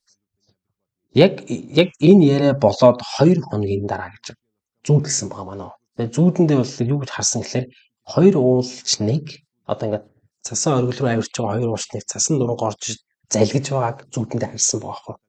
Тэгээ энэ зүйдээ бол Фрэнсистэй буюу ээжтэйгээ ярьсан ба. Тэгээ ээжгээ явхаас нь татгалзуулах гэж нэг дахин нэг оролдоод ээж нь зүгээр л инээмсэглээд өмнөх яриаг сануулсан. Чи надад өмнө юу гэж хэллээ гэд тэр нөгөө хүсэл мөрөөдөл чинь саад болохгүй гэд ингээд Пол бол бууж өгсөн байгаа ээжтэй. За ингээд ээж явахаар шийдсэн. Ингээд 1998 оны 5 дугаар сарын 19-нд Сергей Фрэнсис хоёр Эверестийн хамгийн дээд талын суурин болох 8200 м өндөртөй байх Death Zone гэж яриад байгаа. Эсвэл үхлийн бүс рүү очсон байна. За үхлийн бүс гэдэг нь бол хүчил төрөгчийн хэмжээ одоо хүний амьдралыг удаан хугацаанд тэтгэж чадхааргүй тийм баг байдаг гэж хэлж байгаа. Чинь далайн төвшин дээр байдаг хүчил төрөгчийн хэмжээнээс 8000 м буюу үхлийн бүсэд байдаг хүчил төрөгчийн хэмжээ чинь 3 дахин баг байдаг. Тэгэхээр ерөнхийдөө бол тэнд үхлийн бүсэд очисон бол ингээд ерөнхийдөө аажмаар үхэж эхэлдэг гэсэн үг тийм. Агаар үз. Агаар. За энд бол ямар шинжтэй хэлээд өгөхлөөр бие эсүүд одоо хүний бие эсүүд аажмаар үхэж эхэлдэг. Булчингийн масс багасдаг. За мөн маш хурдан тамирдаж суулт. Тэр амьсгал авах нь айгүй хэцүү болж эхэлдэг. Агарын солилцоо билээ биш өгөхгүй гэсэн үг. За ийм өндөрт алхахад ямар мэдрэмж төрдгийг Америкийн интернет найруулагч Дэвид Бришерс маш онц тодорхойлсон байдаг юм. За энэ хүн юу гэж тодорхойлсон? Энэ хүн өөрөө Эвересттэй авирч ирсэн хүн байхгүй. Тэгээд ингэсэн байна. Энд алхах бүрд яг л гүйлтийн зам дээр нарийн гуурсаар амьсгалангаа гүйж байгаа юм шиг санагдсан байхгүй. Тэгээд тийм амьсгалууд тийм хэцүү байдаг. Тэгээд Эверестэд авирч буй уулзтад тохиолдох хамгийн түгээмэл өвчнүүд бол уушигны хавн, тархины хавн мөн психоз гэдэг байгаа. За тэр психозыг би өндрийн солиорол. Өндрийн солиорол. Тийм өндрийн солиорол гэдэг. Тэгээ ийм үед бол хүний За яг ийм үед бол хүний ухамсар балардаг, хий юм харж эхэлдэг, хий юм ярьж эхэлдэг, галлюцинацид орж эхэлдэг. Хий юм өөр хүмүүнтэй яриад эхэлдэг. Энэ ууштай бидний өмнөх дугаараар дээр гарчсан. Шууд ингээд босч огсон хүнтэй яриад ингээд хувцас тайлаад эхэлдэг. Шууд нөө paradoxical understanding гэдэг чинь нэг уулзтай чинь сүүлийн шатмат. Тиймэрхүү шинж тэмдгүүд аягүй хөвлөд халууцаад эхэлдэг. Тэгээ энэ яг тийм одоо энэ ер нь энэ психоз нь бол яа гэм байл да. Хувцас тайлаа шийддэг, энэ хашгирдаг, энэ гинт орилж доошоо гүйдэг мөдөг тийм шиг тэмдэг хэлээд юм байна л да. Ер нь маш хачирхалтай ойлгомжгүй үйлдэлүүдийг хийдэм байна. За ер нь яг хоо тэр хин энд зөв сонирхолтой ярихад нөгөө нөхдөө ч ингээд олсоор холбогдсон явдаг шүү дээ тий. Зүгээр тийм төсөөлөл ярьж байгаа байхгүй юу? Хэрвээ ингээд жишээ нь 7-8 уулч ингээд олсоор холбогдсон явж итэл нэг нь яг тийм одоо галлюцинац болоод ингээд эхлэх юм бол ер нь тэр багт юу болох вэ? Нэг төсөөлтүүд үзэхээр аягүй юу дурзаг гарч ирнэ тий. За хамгийн харамсалтай нь өвлийн бүсд одоо өвчтнийг бол яаралтай ерөнхийдөө ингээд нөгөө шинж тэмдэг илэрхий юм болвол яаралтай буулах хэрэгтгээс гадна тийш нэстдэг болчихдог. Яаж хийх тий. За тусгайлан томогсон нэстдэгний дээд тал нь болохоор 7000 м-ийн өндөр төлхөөд юм байна. 5000 м. Тэгэхээр өвдсөн уулсыг дор хаяж энэ өндөр хүртэл өөртөө буулгахаас өөр аргагүй болдог. Энэ нь хамгийн сайн үйлдэл байсан. За яг ийм газар Сергей болон Фрэнсис хоёр дайралтын лагер болсон байна. За маргааш нь авиралтай эхлэхэд төлөвлөсөн. Ингээд 7 сарын 20-нд хосуу товсон цагта за аяллаа эхлүүлж маш ирч хүчтэй ихэлсэн. Явж байгаад удаагүй багт нь гарч идэх юм батарей ажиллах болсон байна. За ханхууд хөдөлгөөн нь үхэлтэй ээжил гэдэг айл аль нь ойлгож ирсэн учраас авиралтай төр зогсоогоод дараа нь дахин оролдохоор лагер руу буцсан байна. За яг энэ өдөр Францын одоо уулчин үйлчлүүлэгч гэдэг юм л да. Одоо бас мөнгөдөөс хүн бахна шүү дээ. Арилжааны авиралт хийж явсан Анатолий Мошников гэдэг уулчинтай лагерт гарсан байна. За тэр бол Сергей Арсентьевийн хуучны найз, өмнө хамтдаа бас Эверестд авирч байсан түүхтэй. За Анатолий бол Усуудын майханд төгөж очоод Сергей бол тухайн үед айгу тун эрчтэй байсан гэж. За Фрэнсис бол нэг юм эхнэр нь штэ. Биеийн сүлдсэн байгааг байнаас нэг гарч ирэхгүй байгааг анзаарсан байна. Тэгээ анзаарчаад өөрөө тэгсэн байгаа хгүй нөхөрт нь хэлсэн байна. Сергей гүгөө энэ үеийн өндөр газар хүчил төрөвчийн баллонгуу гарч ирнэ гэдэг чи өөрөө энэ эмэгтэйгийн сүлдхний шалтгаан болсон штэ. Тэгээд нөгөө Сергей гэж байгаа бидний ингээд гарч идэн гин батарейн бүгд дуусчлаа гэж хэлсэн байна. Тэгсэн чинь Анатолий сүүлднийх Анатолий тэгж ярьсан байдаг нөгөө одоо энийг дохоо знак гэж дохоо тий. Знак одоо тэр үед л буцах хэрэгтэй байсан юм байна шүү дээ. Байсан байж дээ гэж сүүлд нь тийм утгатай зүйлийг ярьсан байгаа байхгүй. За батарей бол аюул сайн бэлдээд авч явсан гэж байгаа. За тэгээ мэдээж нэг Анатолий ч тэгэл хамаагүй өөрийнхөө нөөц батарей ус өгсөн байгаа байхгүй. Тэгээд хоёул маргааш хамтдаа авирья. Би нэг Франц үнтэй явж байгаа. Тэгээд авирчий гэдгсэн. Тэгсэн чинь тэгээд. За тэгээд дөрвөлээ оргил руу дайралтай гэсэн байна. За тэгээд авиралт эхлээд удалгүй Арсентьевийнхны хоёр дахь орлогч бүтлгүүтэх нь тодорхой болоод ингээд Фрэнсис маш алхах нь уртлаагүй хүнд болоод тэгээд алхам дотор нэг алхаа зогсоод байсан. Тэгээд амьсгаад ирсэн. За ингээд ердөө 100 орчим метр яваад Сергей дахин лагер руу буцах шийдвэр гаргасан. За Анатолий тэр өдөртөө амжаад үйлчлэгчээ оргилд нь гаргаад буцаад майхандаа 9 минут буугаад ирсэн. За Арсентьевийн хувьд бол 2 дахь орлогоосоо татгалзаад 3 дахь удаага үзэхэд хүлээж байгааг Анатолий хэлсэн байна. Хараад энэ аюул энэ дэмий юм шүү. Гэвч маргааш энэд хончоод хамтдаа буу гэсэн. За нэг хосууч зөвшөөр зорилго тавьсан байгаа те. Авирна л гэсэн. Ингээд энд нэг зүйлийг хэлэхэд Эверестэд авирна гэдэг бол асар их мөнгө, маш их хүч хөдөлмөр шаарддаг ажил. Олон улсад энэ оргилд гарахаар олон жил магадгүй насан туршдаа бэлддэг. Ихэнхдээ ивент итгэгч зардлыг нь гаргадаг. За тэгээд уулчид тэдний өмнө тодорхой хариуцлага хүлээдэг юм байна. Тэгэхээр нөгөө нөө болж баах мөнгө авч авчирсаад болсонгүй, хариуц чадсангүй нэ тэгээд буцаад ирнэ гэдэг чинь өөрөө бас айгуу тийм юу юм байна. Хариуцлагагүй. За энэ зардлын талаар тэр тооцоо гаргасан байна. Эндээ тооцооноос нь үзэхэд бол 2023 оны байдлаар Эверестэд авирахад ойролцоогоор $50,000 буюу 5 сая рубль хэрэгтэй болох гэсэн үг. За ийм болохоор уулчид эцсийн мөч хүртэл бууж өгөхийг хүсэхгүй дахиж ийм боломж олдохгүй байж магадгүй гэж үздэг учраас шууд эрсдэл рүү ордог. Магадгүй иймэрхүү шалтгаанаас болоод Фрэнсис Сэрэг хоёр өвлийн бүст хүчил төрөвчгүй 3 хонсны 5 дугаар сарын 22-нд Эверестийн оргил руу 3 дахь удаага дайрахаар шийдсэн. Нөгөөд нь боцсож байгаа байхгүй. Гэхдээ хаасан $1990 оны $50,000 часар их мөнгө. Тийм шүү дээ. Айгүй их мөнгө баггүй. Тухайн үеийн $50,000 гэдэг шүү дээ. За SNTV-ийн бол хосууд бол яг шөнийн 3 цагийн орчим дайралтын лагераас гараад за ингээд Узбекийн улсын багийн ахлагч нар Григорьев дурангаар тэдийг харсан баг хэлнээр гарч байгаа. Тэгээ өдрийн 2 цагт радио холбоогоор Фрэнсис Сэргэй хоёрыг 2 дугаар шат буюу 2 дугаар хэсэг рүү буюу тэснийг цагаар 8700 орчим метрийн өндөрт өксөж яваг харсан тухайга мэдээлсэн байна. За ингээ өдрийн 3 цагт 8800 метрийн өндөрт Руслан Ражаповын баг тэднийг гүйцэж ирээд Фрэнсис бол маш удаан хөдөлж үнэхээр туйлдсан гэдгийг анзшгүй байсан гэж. Тэг амархаар байнга зогсож байсан гэсэн оргилууд шаргуу матсаар байсан гэж. За Руслан энийг анзаараад ер нь бол яг ингээд хүчил төрөгчгүй ингээд 3-4 хончиж байгаа шүү дээ. Тэгэхээр тэр бие организм бол туйлдаа хүртэл ажиллаж байгаа байхгүй. За Руслан тэдэнд доошо буухыг зөвлөсөн ч тамирчид авиралтай амжилттай дууссан гэдэгт итгэлтэй байгаад замаар үргэлжлүүлсэн гэж байгаа. Ингээд тэр өдрийн 16 цаг 45 минутанд Ражаповын баг оргилд гараад буцаад лагер руу бууж гэлсэн баг. Буцах замдаа Сергей Фрэнсис хоёртой дахиад тавсан. Ингээд Фрэнсисийн хөдөлгөөний хурд бүр бараг 0 заасан байсан. За ингээд хосууд харанхуй болохоос өмнө Эверест бууж амжихгүй нэгэн тодорхой болсныг Руслан ойлгоод сэргээг авиралтай зогсоо доошо буухыг хялбарсан. За тэгээд Фрэнсис бол ер нь гэж байна. За энэ Фрэнсисийн эрүүл мэнд бол асуудалтай байна. Одоо наадха боль гэсэн байна. За гэхдээ сэргээ бол гэсэн маар Руслан бити санаа зов. Ятгаж чадсан байна. Ингээд жоохон доор хүчил төрөгчийн багтай майхан унтлахын цүнх бүх нөөцөө байгаа. Тэгээд нөгөө өөрөө тэгсэн байгаа. Забруска гэдэг ч одоо ингээд Оросоор бол ингээд одод явахыг хэлж байгаа тийм. Ингээд ерөнхийдөө энүүдэ бид ингээд доор ингээд чихэн тутамдаа ингээд үлдээгээд явцсан. Уцтаа ингээд аваад явчихна гэсэн утгаар хэлсэн юм шиг байна. Одоо хинд Ражаповт. За тэгээд бүр бичлэх юм бол бид майхны байдаг гэж Ражапов хэлсэн байгаа байхгүй. Тэгээд яг Ражапов тэрийг сонсоод санаа авчихсан байна. За тэгвэл бас манай хоёр ботцсон байна. Тэгэх нь хүн чинь туршлагат нь бас итгэж штэ. Тэгэхээр туршлага гэдэг чинь ингээд нөө биднээс хооронд ярьдаг байхгүй. Туршлагатай хөдөж байна, аяллаа өтөж байна, тэгээ уулзч байна. Туршлага дээр ерөөсө бартаж болохгүй гэж бид нар ярьдаг. Туршлага чи яг үнэндээ бол туршлагатай хүмүүс айгүй хинцсэн байдаг байхгүй. Ер нь энэ уулзтын юм дээр аяллаа хөдснөс гэсэн туршлагатай бардаж алдаа гаргасан хүмүүс бас байдаг те. Тэгэхээр нөгөө туршлага гэдэг чинь нэг талаас айгүй өрөөсгөл болчихж байгаа байхгүй. Тэр 100% найдах хэцүү. За Ражапов санаа намраад доошо буусан ба.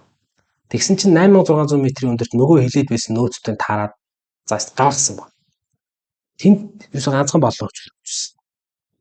Тэгээд уулын илүү дутуу тоодох байхгүй зүгээр ганцхан юу байсан гэж. Үр хөвчлээсэн гэж. Нөгөө майхан зайхан байхгүй. Ямар ч майхан байхгүй, хоолч байхгүй, унтлагын мешокч байхгүй. Тэгээд цаг орой болцсон.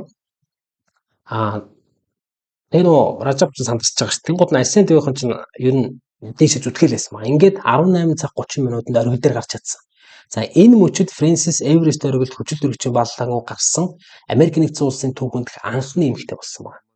Одоо багийнханд хамгийн хэцүү даалгавар болсон. За та санахгүй болохоос өмнө үндсэн лагер руу аль болох ойртож буугаад хүүдэн шөнийг яаж ийгээд тэсэж гараад майхан бууж.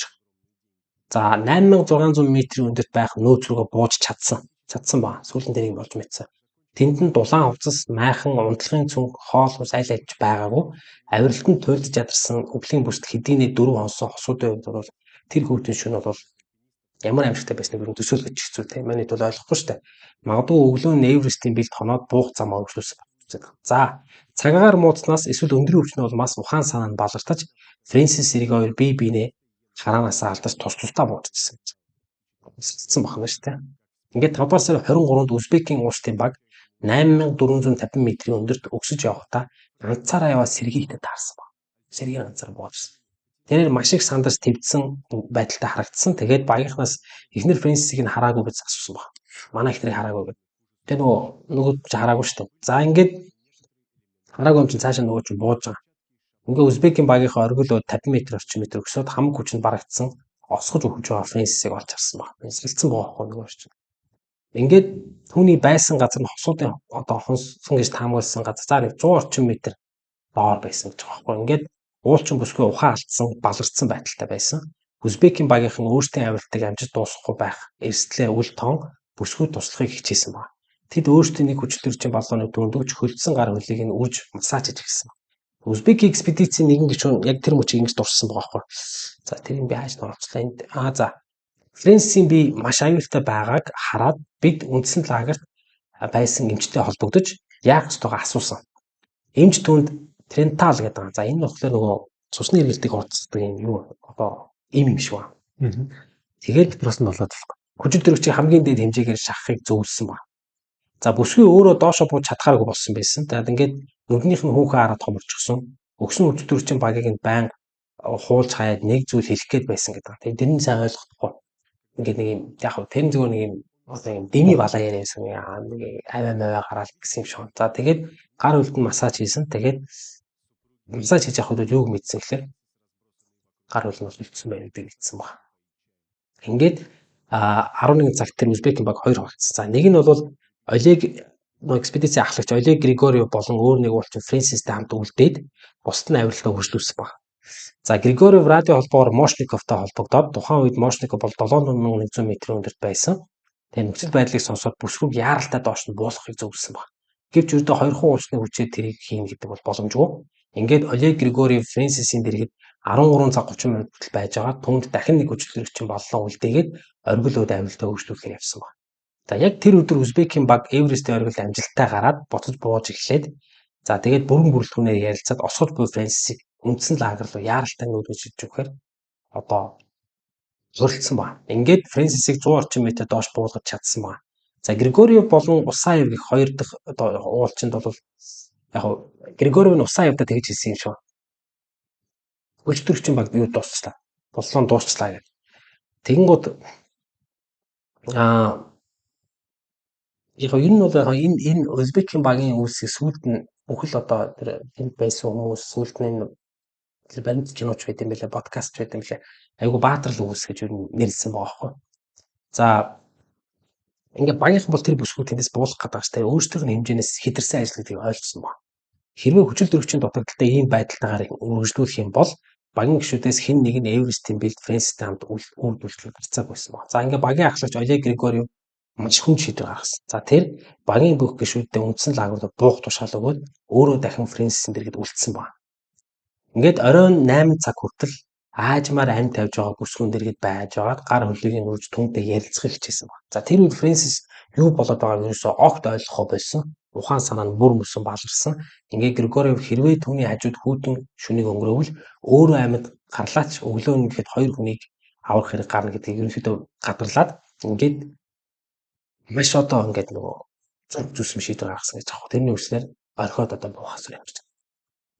Тэгээд орхиод лагер руу буусан баг. Буугаад лагер руу дөхөж явахад нь өөдөөс нь хин нэг ирж байгааг ингээд холоос харсан байгаа байхгүй. Ойртод ирэхт нь оргил үүд ганцаараа өгсөж байгаа эрэгтэй хүн байсан. Тэгээд өөрснөөс нь тэгээ өөрөө тэрийг хараад тэгж бодсохгүй одоо энэ амиа орлох гэсэн болов энэ хүч чинь ингээд уул руу өгсөж идэг хэн байж таних вэ гэж харсан. Тэгээ өөдөөс нь ирж яваа хүнтэй ингээд зөвхтөө хэнийг таньсан Сэргийн Асын твийг таньсан баг. Ихнэрээ авах гэж гэдэг. За ингээд өхлийн бүсэд 5 онсон Сэргээ бол маш их хүч төвчээр гаргаж ихнэрээ аврахын тулд дахин Эверест рүү мацж явсан тэр гэсэн баг. Тэгээ Олег Сэргээд бол тэгжсэн баг. Фрэнсиг амьд байгааг хэлээд тэдний багийнхан түнд туслах гэж хэрхэн орсныг ярьж нөхцөл байдал маш эрсдэл байгааг тайлбарсан. Гэвч Сэргээ бол бүгдийг мэдчихсэн угаасаа ойлгомжтой байсан. Ингээд Григорьев товчхон талархал илэрхийлээд ямар нэгэн одоо гайхамшигтай амьд байсаар байгаа Фрэнсис рүүгээ авиралтаа хөгжлүүлсэн баг. За үндсэн лагерт хэдийнэ буугаад байсан Узбекийн багийн босд гишүүд бүсгүйг аврахаар Шерпа нарын баг бүрдүүлэх гэж оролцсон боловч Шерпа нар нь явахгүй гэсэн. Маш их мөнгө амлсан татгалцсан. За ийм өндөрт аврах ажиллагаа явуулах нь аврагчид өөрсдөө амиа 100% магадaltaй гэдгийг Шерпа нар ойлгож ирсэн учраас явахгүй гэсэн баг. Ингээд тэгсэн гэсэн баг 5 сарын 24-нд Узбекийн экспедицийнхэн Фрэнсисийг аврах сүүлчийн орлогыг хийсэн баг. Туршлагатай 3 уулчин болох Зайкин, Кукин, за Тухатулин гэдэг. Тэгээд Тухатулин нэлээд алдартай баг шүү. Тэрхүү газар руу хөдөлсөн баг. За ингээд Фрэнсисийн дэргэд Өмнөд Африкийн экспедицийн уулчин тэр Йен Вудхол, за түүний ихнэр Кети Одав болон 4 Шерпа нар бас байсан баг. Тэгээд нөгөө Узбек тамирчдын гайхшиг төрс нэг зүйл нь Эверестийн оргил орчимд 5 хонсон Фрэнсис амьд байсаар байсан баг. Гэхдээ ер нь ямар ч хөдөлгөөн их чадваргүй болцсон. Ухаан санаа нь бүр мөсөн баларсан. За бүр ямар ч ингээд ерөнхийдөө ингээд айжмаар амьд тавьж байгаа бүгд авч байгаа байхгүй. За нөгөө бас нэг гайхшиг төрүүлсэн зүйл бол юу байсан гэж байна. нөгөө хэрэгжилжсэн цүнх хамаг ингээ шидэгдсэн байсан гэж байгаа. Өөрөө тараа шидсэн юм бүү мэд. За Бэйли малгай цасан дээр хөвчихсэн гэж байгаа. Хүчил төрөгчийн баллон багнаасаа салчихсан байсан. За бүсгүй өөрөө айгүй сулхан дугаар ингээд туслаарай гэд хэлжсэн гэж байгаа. Маш сулхан дугаар. Тэгээд яг зөвхөн тэр үгийг л хэлээд байсан. Туслаарай гэд. За энэ магадгүй өндөр өвчний аюултай дагуулсан нь яг нэг хуурамч халдварлалт гэдэг байгаа. Энийг яг юу гэж ерөнхийдөө нэг юм бас нэг юм эмгэг байгаа байхгүй. Яг энд нөгөө paradoxical undressing ихсэн юм шиг байна. Тэгээ фенсээс 60 орчим метрийн зайд нэг мөс зүсэгч бас ороос нь олс хэвтэж байсан. За тэгээд Сергей Арсентьев тариалгаж байсан байх гэж таамаглаад байна. Сергей тэр чинь ихнэр дээр очиж чадсан уу? Эверестийн бэлдээр аимшигч хүнийг хамт өнгөрөөсөн үү? Эсвэл дөхөж явахдаа хадан ясанаас халтарч унсан уу гэдгийг бид хийжээж байна. Өөрөөр хэлбэл Сергей Арсентьев болоогүй. За энэ дээр бас авиралт хийжээс Умдафк экспедицийнхэн бол Эверестийн оргилоос ердөө 350 метрийн зайд явж байхдаа авиралтын явцад амиа алдсан уулчтын цогцнуудыг нэг нь бол юм байсан. Яг ерөнхийдөө тийм цогцууд нэлээд байд юм байна л да. Тэгээд яасан ба нөгөө нэг цогц гэдэг нэг хөдөлгөөн шиг болсон гэж. Тэр нөө чинь хүчүүн багаага бодож байгаа шүү дээ. Тэгээд хөдөлгөөнгүүд нөгөө уулчин сандсан бохоо Йен Кети гэдэг хоёр уулчин байгаа байхгүй. За тэгээд нөхөд очсон чинь яасан ба нөгөө Фрэнсис болохыг таньсан. Фрэнсиг яагаад таньсан гэхээр тэрэнд яагаад таньсан гэхээр нөгөө өмнө газ лагер дээр таарч ирсэн юм байна. Тэгээд хэнийг таньсан байгаа байхгүй. Тэгээд Фрэнсийн энэ тэмдгүү шидэгдсэн хувцас сэргэлийг бас өмсгөх орлого хийж исэн гэж байгаа. Да массаж хийсэн гэж байгаа. Гэвч уулчин бүсгүй болчингууд бүгд ажиллахаа болсон. За тэгээд ерөнхийдөө нэг юм like a rag doll гэсэн байгаа. Rag doll гэж нэг цөөхөлтэй шүү. Нэг тийм цөөхөлтэй шиг болчихсон. Зөвхөн арай яд ингэ шивнэх төдий байсан гэж байна. Тэгээд шивнэхийн ингээд нөгөө хоёр чинь ингээд сонссон баг. Тэгсэн чинь намайг ганцаараа ингэ битээ don't leave me alone гэж хэлсэн юм шиг байна. Гэж гойж байсан. За тэгээд Йен Кети хоёр бол юу байсан? Энэ хоёр хос уулздаг байгаа байхгүй бас ихний төгрөө хоёр. Тэгээд Фэнсисийн дэргэд 2 цаг орчим болсон. Тэгээд эцэст нь Йен өөрийнх нь ихнэрч бас стаарч байгааг ойлгоод Кети өөрөө нөгөө ихнэр нарийн ядан бас тогтчоош нөгөө Умдафк уулзсан чинь. Тэгээд бүсгүйд тусч чадахгүйгаа бас ойлгоод тэгээд шууд авиралтаасаа татгалзаад лагер руу болсон ба. За ингээд Кети О'Дауны дурсамжаас яа л да. Ингэж бичсэн байна. Бид нэгдүгээр хэсгийн орчимд явж байхдаа надаас 10 орчим метрийн зайд нэг уулчин хэвтэж байхыг харсан. Бид өмнө нь замын турш амиа алдсан ууштай цогцтой зөндөө таарч байсан болохоор энэ нь үнэхээр гонигтайч нэг их гайх зүйл биш байлаа.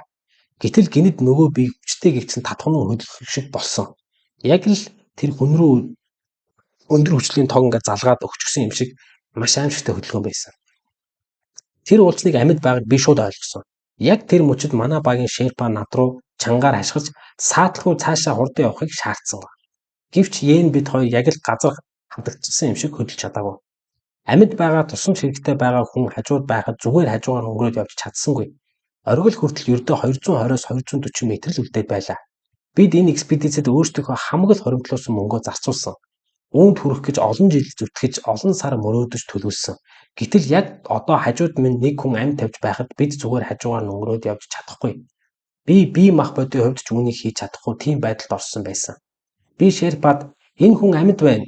Би дөхөж очиод юу болоод байгааг нь үзье гэж чангаар хариулсан. Би дөхөж очлоо. Уулчин бүсгүй аюулгүй олсноосоо зүгдээд дээшээ хараад хэвтэж байсан.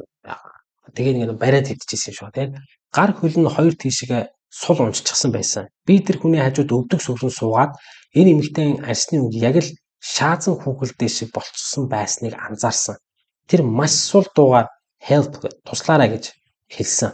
Нүднийх нь хүүхэн хараа маш томорсон байсан бөгөөд утгаар устай бүсгүй байлаа. Би өөрийн ирэхгүй хойш ухарсан. Тэр мөчид яг л өөрийгөө харж байгаа юм шиг. Хэрвээ би авиралтаа үргэлжлүүлбэл надад юу тохиолдохыг харж байгаа юм шиг санагдсан. Энэ бүсгүй гаднаасаа надтай маш адилхан байсан.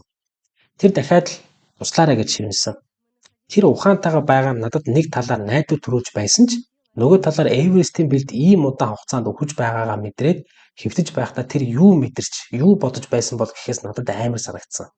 Би одоохон буцаад ирнэ. Багийнхаа бусад гишүүдийг дуудаад ирье. Бид олуулаа болохоор чамайг доош нь буулгах гэж оролдоно гэж би түнд хэллээ. Харин тэр намайг битгий орхиорой гэж шивнэсэн. Бид түүнийг шалгаж үзээд гаднаа ямар нэгэн ил харагдах гэмтэл шарах байгаагүй мэдсэн. Хамгийн амар нь бид түүнд өөрсдийнхөө хүчил өргөчийн баллоныг өгч чадхааргүй байсан юм гэж өөртөө багсцсан тий. Манай хүчил өргөчийн системийн холболтууд энэ ч нөгөө Оросынхоос өөр гэж байгаа байхгүй. Баллонуудын оролтууд нь өөр гэдэг. Тэгээд түүний баг одоо юу н таахгүйсэн гэж байна. Тэгтэл бидний лүү Узбекийн экспедицийн 3 уулчин дөхөж ирж яваа харагдсан. Би тэднээс та нар бидэнд тусалж чадах уу? Энэ бүсгүй би маш муу байна. Хэрэг бид яг одоо түүнийг доош нь буулгаж эхлэхгүй бол тэр амьд гарахгүй гэж асуулаа. Гэтэл нөгөө гурав маш гонигтайгаар бид өчигдөр үнийг хийх гэж оролдсон шүү дээ гэж хариулсан. Бид түүнд хүчил өгж үлдээсэн. Гэхдээ түүний байгаа газар нь бид туслахад дэндүү боломжгүй байна гэв. Бид Фрэнсисийн дэргэд цасны нуран үүсэх аюултай бил насах 30 градусын хүйтэнд өштэй салхин донд дахин цаг хагас орчим суусан. Би өөрөө хөлдөж эхэлж байгаагаа мэдэрч байв. Гарны минь хуруунууд бүр мөсөн мэдээгүй болж биемийн чичирч хүчил дөрвшний багны цаад шүдмийн хоорондоо тажигнал хавиралдаж байлаа. Бид ярилцаж тохиролцоогүй ч явах шийдвэрийг хамтдаа гаргасан. Энэ төгсгөл Узбекийн туршлагатай уулзалт болон манай шерпа нарын хин нь ойлгомжтой байсан. Би амьдралдаа хизээч ийм зүйл мэдэрч байгаагүй. Би өмнө нь авиралтын замд мөнхөд үлдсэн уурлалтын цогцыг хажуугаар зөндөөл өнгөрч байсан. Олон найз нөхөд минь ч ууланд авирч байхдаа амиа алдсан. Гэхдээ хэн нэгэн яг миний гар дээр амь тавьж байгааг би хизээч харж байгаагүй гэсэн. За энэ Өмнөд Африкийн багийнхан болон Узбекийн 3 уулчин Фрэнсисийг амьд байхад нь харсан хамгийн сүүлчийн хүмүүс болж таарсан. За Йен Кети хоёр маш их цочирдсон, сэтгэлээр унсан байдалд үндсэн лагерд байгаа буусан. Тэд аврагчдад боломжтой бүх сувгаар Эверестийн бэлд яг одоо өрнөж буй юм явдлын талаар мэдээлсэн байна. За гэвч аврах багийнхнаас хэн ч ийм үцэл дээш гарах эрсдэл хийж зүрхлээгүй. Дээрээс нь цагаагаар маш хурдан муудсан. Харин Сергей Арсентьевийн цогцос 1999 оны 100 олдсон гэж таамагладаг. Гэхдээ тэрийг таниагүй юм билээ. Цаажаагүй. Түүнийг одоо check note нь англи олсон гэдэг юм билээ. За ингээд уулын бэлд хэвтэж байгаа тэр одоо юунд ингээд бүнд очиход бол юу яг тэр юугаар таньсан ба. Нийл ягаан өнгийн хугацаанд таньсан ба. Тэгэд энэ хоёрыг адилхан хугацаатай байсан. Слот өмссөн юм ягаан. Тэгээд тэр Ян Вудхол гэдэг хүн өөрийн дурсамжнаа тэгвчсэн байгаа байхгүй. За энэ аимшигт явдлаас хойш бүсгүйг аварч чадаагүй дэ өөрийгөө буруутгаж түүний тухай бодоогүй нэг ч өдөр байгаагүй гэж ирсэн. За ингээд жилийн дараа Йен болон Кети гэдэг нөгөө хоёр Өмнөд Африк уулчин байгаа шүү дээ. Эверест рүү дахин авирч энэ удаад оргилд нь гарч чадсан байна. Боцох замдаа тэд жилийн өмнө ганцаараа гэн орхиод явсан яг тэр газараа Фрэнсисийг дахин олж харсан. Хэд хүйтэн өндөр уулын уур амьсгалын нөлөөгөөр Америк бүсгүн бие бараг л хിവэрээ хадгалагдсан үлдсэн байсан тул уулзад түүнийг Sleeping Beauty буюу унтаж буй гоо бүсгүй гэж нэрлсэн байна. Тэгээд түүний өмсөн тод нийл ягаан өнгийн хувцас нь дэлхийн хамгийн өндөр оргилд мацаж буй шинэ уулзтын хувьд бол ориентир буюу замын баримж өгөх юм болж удаан хугацаанд тэнд байсаар байсан. Тэгээд тэр үед бол буцах замдаа Фрэнсисийн биеийг харсан Йен Кети хоёр хизээ нэг цагт эргэж ирээд амиа алдсан хамтрагчдаа сүүлчийн үндэл үзүүлнэ гэж тангарагсан байна. Ингээд 8 жилийн дараа буюу 2007 онд Өмнөд Африкийн хосууд Фрэнсисийн амиа алдсан газар дахин гарч ирсэн ч амралттай нь унтаж байгаа боогсхог доош нь буулгаж чадаагүй. Ингээд Йен Кети хоёр энэ амиа алдсан уулчин бүсгүйг арай далд газар шилжүүлж дээрээс нь Америкийн төрийн талбайгаар бүтээгээд Куркхийн амлаас нь Сергей Фрэнсис хоёрын хэдийнэ том болсон хүүгийнхэн бичсэн загтлыг хийсэн байна. Ингээд гэр бүлтэй хэд хэдэн хүүхэдтэй эмэгтэй хүн мөрөөдлийнхөө төлөө ингэж амиа дэмчин тавих нь ер нь зөв үү гэд ингээд тэр яриа ингээд дуусч байгаа байхгүй одоо Йен Кети хоёрт хийсэн яриа. За тэгээд ийм ерөнхийдөө бол яг тэр яриа баримт кино бол энэ жил дуусч байгаа л да. Фрэнсис хин хоёр Сергей хоёр одоо ингээд мөнх цастай Эверестийн одоо юуд амлан нойрч байгаа гэдгээр ингэж тэр юу баримт кино бол тэгж дуусч байгаа байхгүй. Тийм одоо хэвшигтэй хэрэгжсэн баама. Тэгээд ингээд нөхцөл байдал маш хүнд байсан учраас хүмүүс яаж туслах гээд одоо ингээд чадахгүй байсан учраас энэ нөхцөлтэй хэрэг ингээд болсон ба. За нэг ийм 3 хэрэг гэсэн. За өнөөдрийн дугаар жоох урт болчихоо. 3 шал өөр хэрэг байна тийм. Нэг нь бол террорист хадгалаханд өртсөн байна. Хоёр дахь нь болохоор шидэг шунлаасан бол амбицаасаа болчих юм да тийм. Одоо шунал одоо арилжаа нэ уулын спорт маань ямар арилжаа нэх болж гин. Хүмүүс мөнгөтэй л бол ууланд авирдаг гэдэг тийм нөө техник Спорт биш аялал жуулчлал болсон юм тий шүү. аялал жуулчлалаас гадна энэ чинь зүгээр нэг мөнгөний өрсөлдөөн болцсон байгаа байхгүй тий одоо ингээд мөнгөтэй бол ууланд гараад тэрийг сошиал одоо олон нийтийн мэдээллийн систем дээр тавиал өөрөө гайхуулдаг ч юм уу тий тиймэрхүү байдлаар хөгжсөнөөс 3 дахь нь бол яг л ингээд одоо Тамирч хүмүүс тохиолдол нэг тохиолдол магадaltaй нэг эрсдлүүд нэг ийм байдалтайгаар ингэхүү бууж таарсан. тий ийм гаргалтай эргүүд болжээ. Бодмоор тий сургамж авмаа. Бас яг бүр тэгж эрсдэл гаргаад гүрийгээ яваад тах нь зөв буруу юм. Манай хоёрт бол яг цаад явах боломж бол байсаар нэг өдөр гүрийгээл тэгээ дахиж яваал нэг өдөр гүрийгээл дахиж яваал Яг одоо хоёлаа энэ суугаад тэгж ярих хаамхаа яг тэр нөхцөл байдалд очиод хүний тарих толгой яаж ажиллах вэ? шал өөр. Зорилгоо тавьчихсан байгаа хүн чинь шал өөр л Тэрүүгээр юм харагдаад байгаа байх л хаалта. тэгэхээр бас яг энд бид хоёр яриа сууж байгаа шиг тийм амарх юм биш л байна л та тий. Шал хэцүү. За бид тэрийг сонссон хүмүүстээ баярлалаа. Тэгээд бол хатруу авирвал тэр тусмаа Эверест рүү авирал боломжтой явцгаагаар л тийм ээ. За баярлалаа хүмүүсттэй. За юу их сурвалжийг ярих юм бол энд бид нөө Polydor-ийн подкастыг ашигласан. За Википедиа бас нэлээд ашиглалаа. National Geographic-ийн уулзалтын тухай хийсэн нэг баримтат киног ашигласан. Дээрээс нь Archivix-ийн за 2 дугаарыг ашигласан юм байна. Бас Эвересттэй холбоотой ингээд 4 их сурвалжаас үндсэндээ өнөөдрийн энэ дугаар бүгд та бүхэнд хүлээ. За ингээд уулзалтын подкаст маань ороогүй нэлээд удцсан байсан. Ингээд орохдоо нэлээд урт дугаар болох шиг боллоо.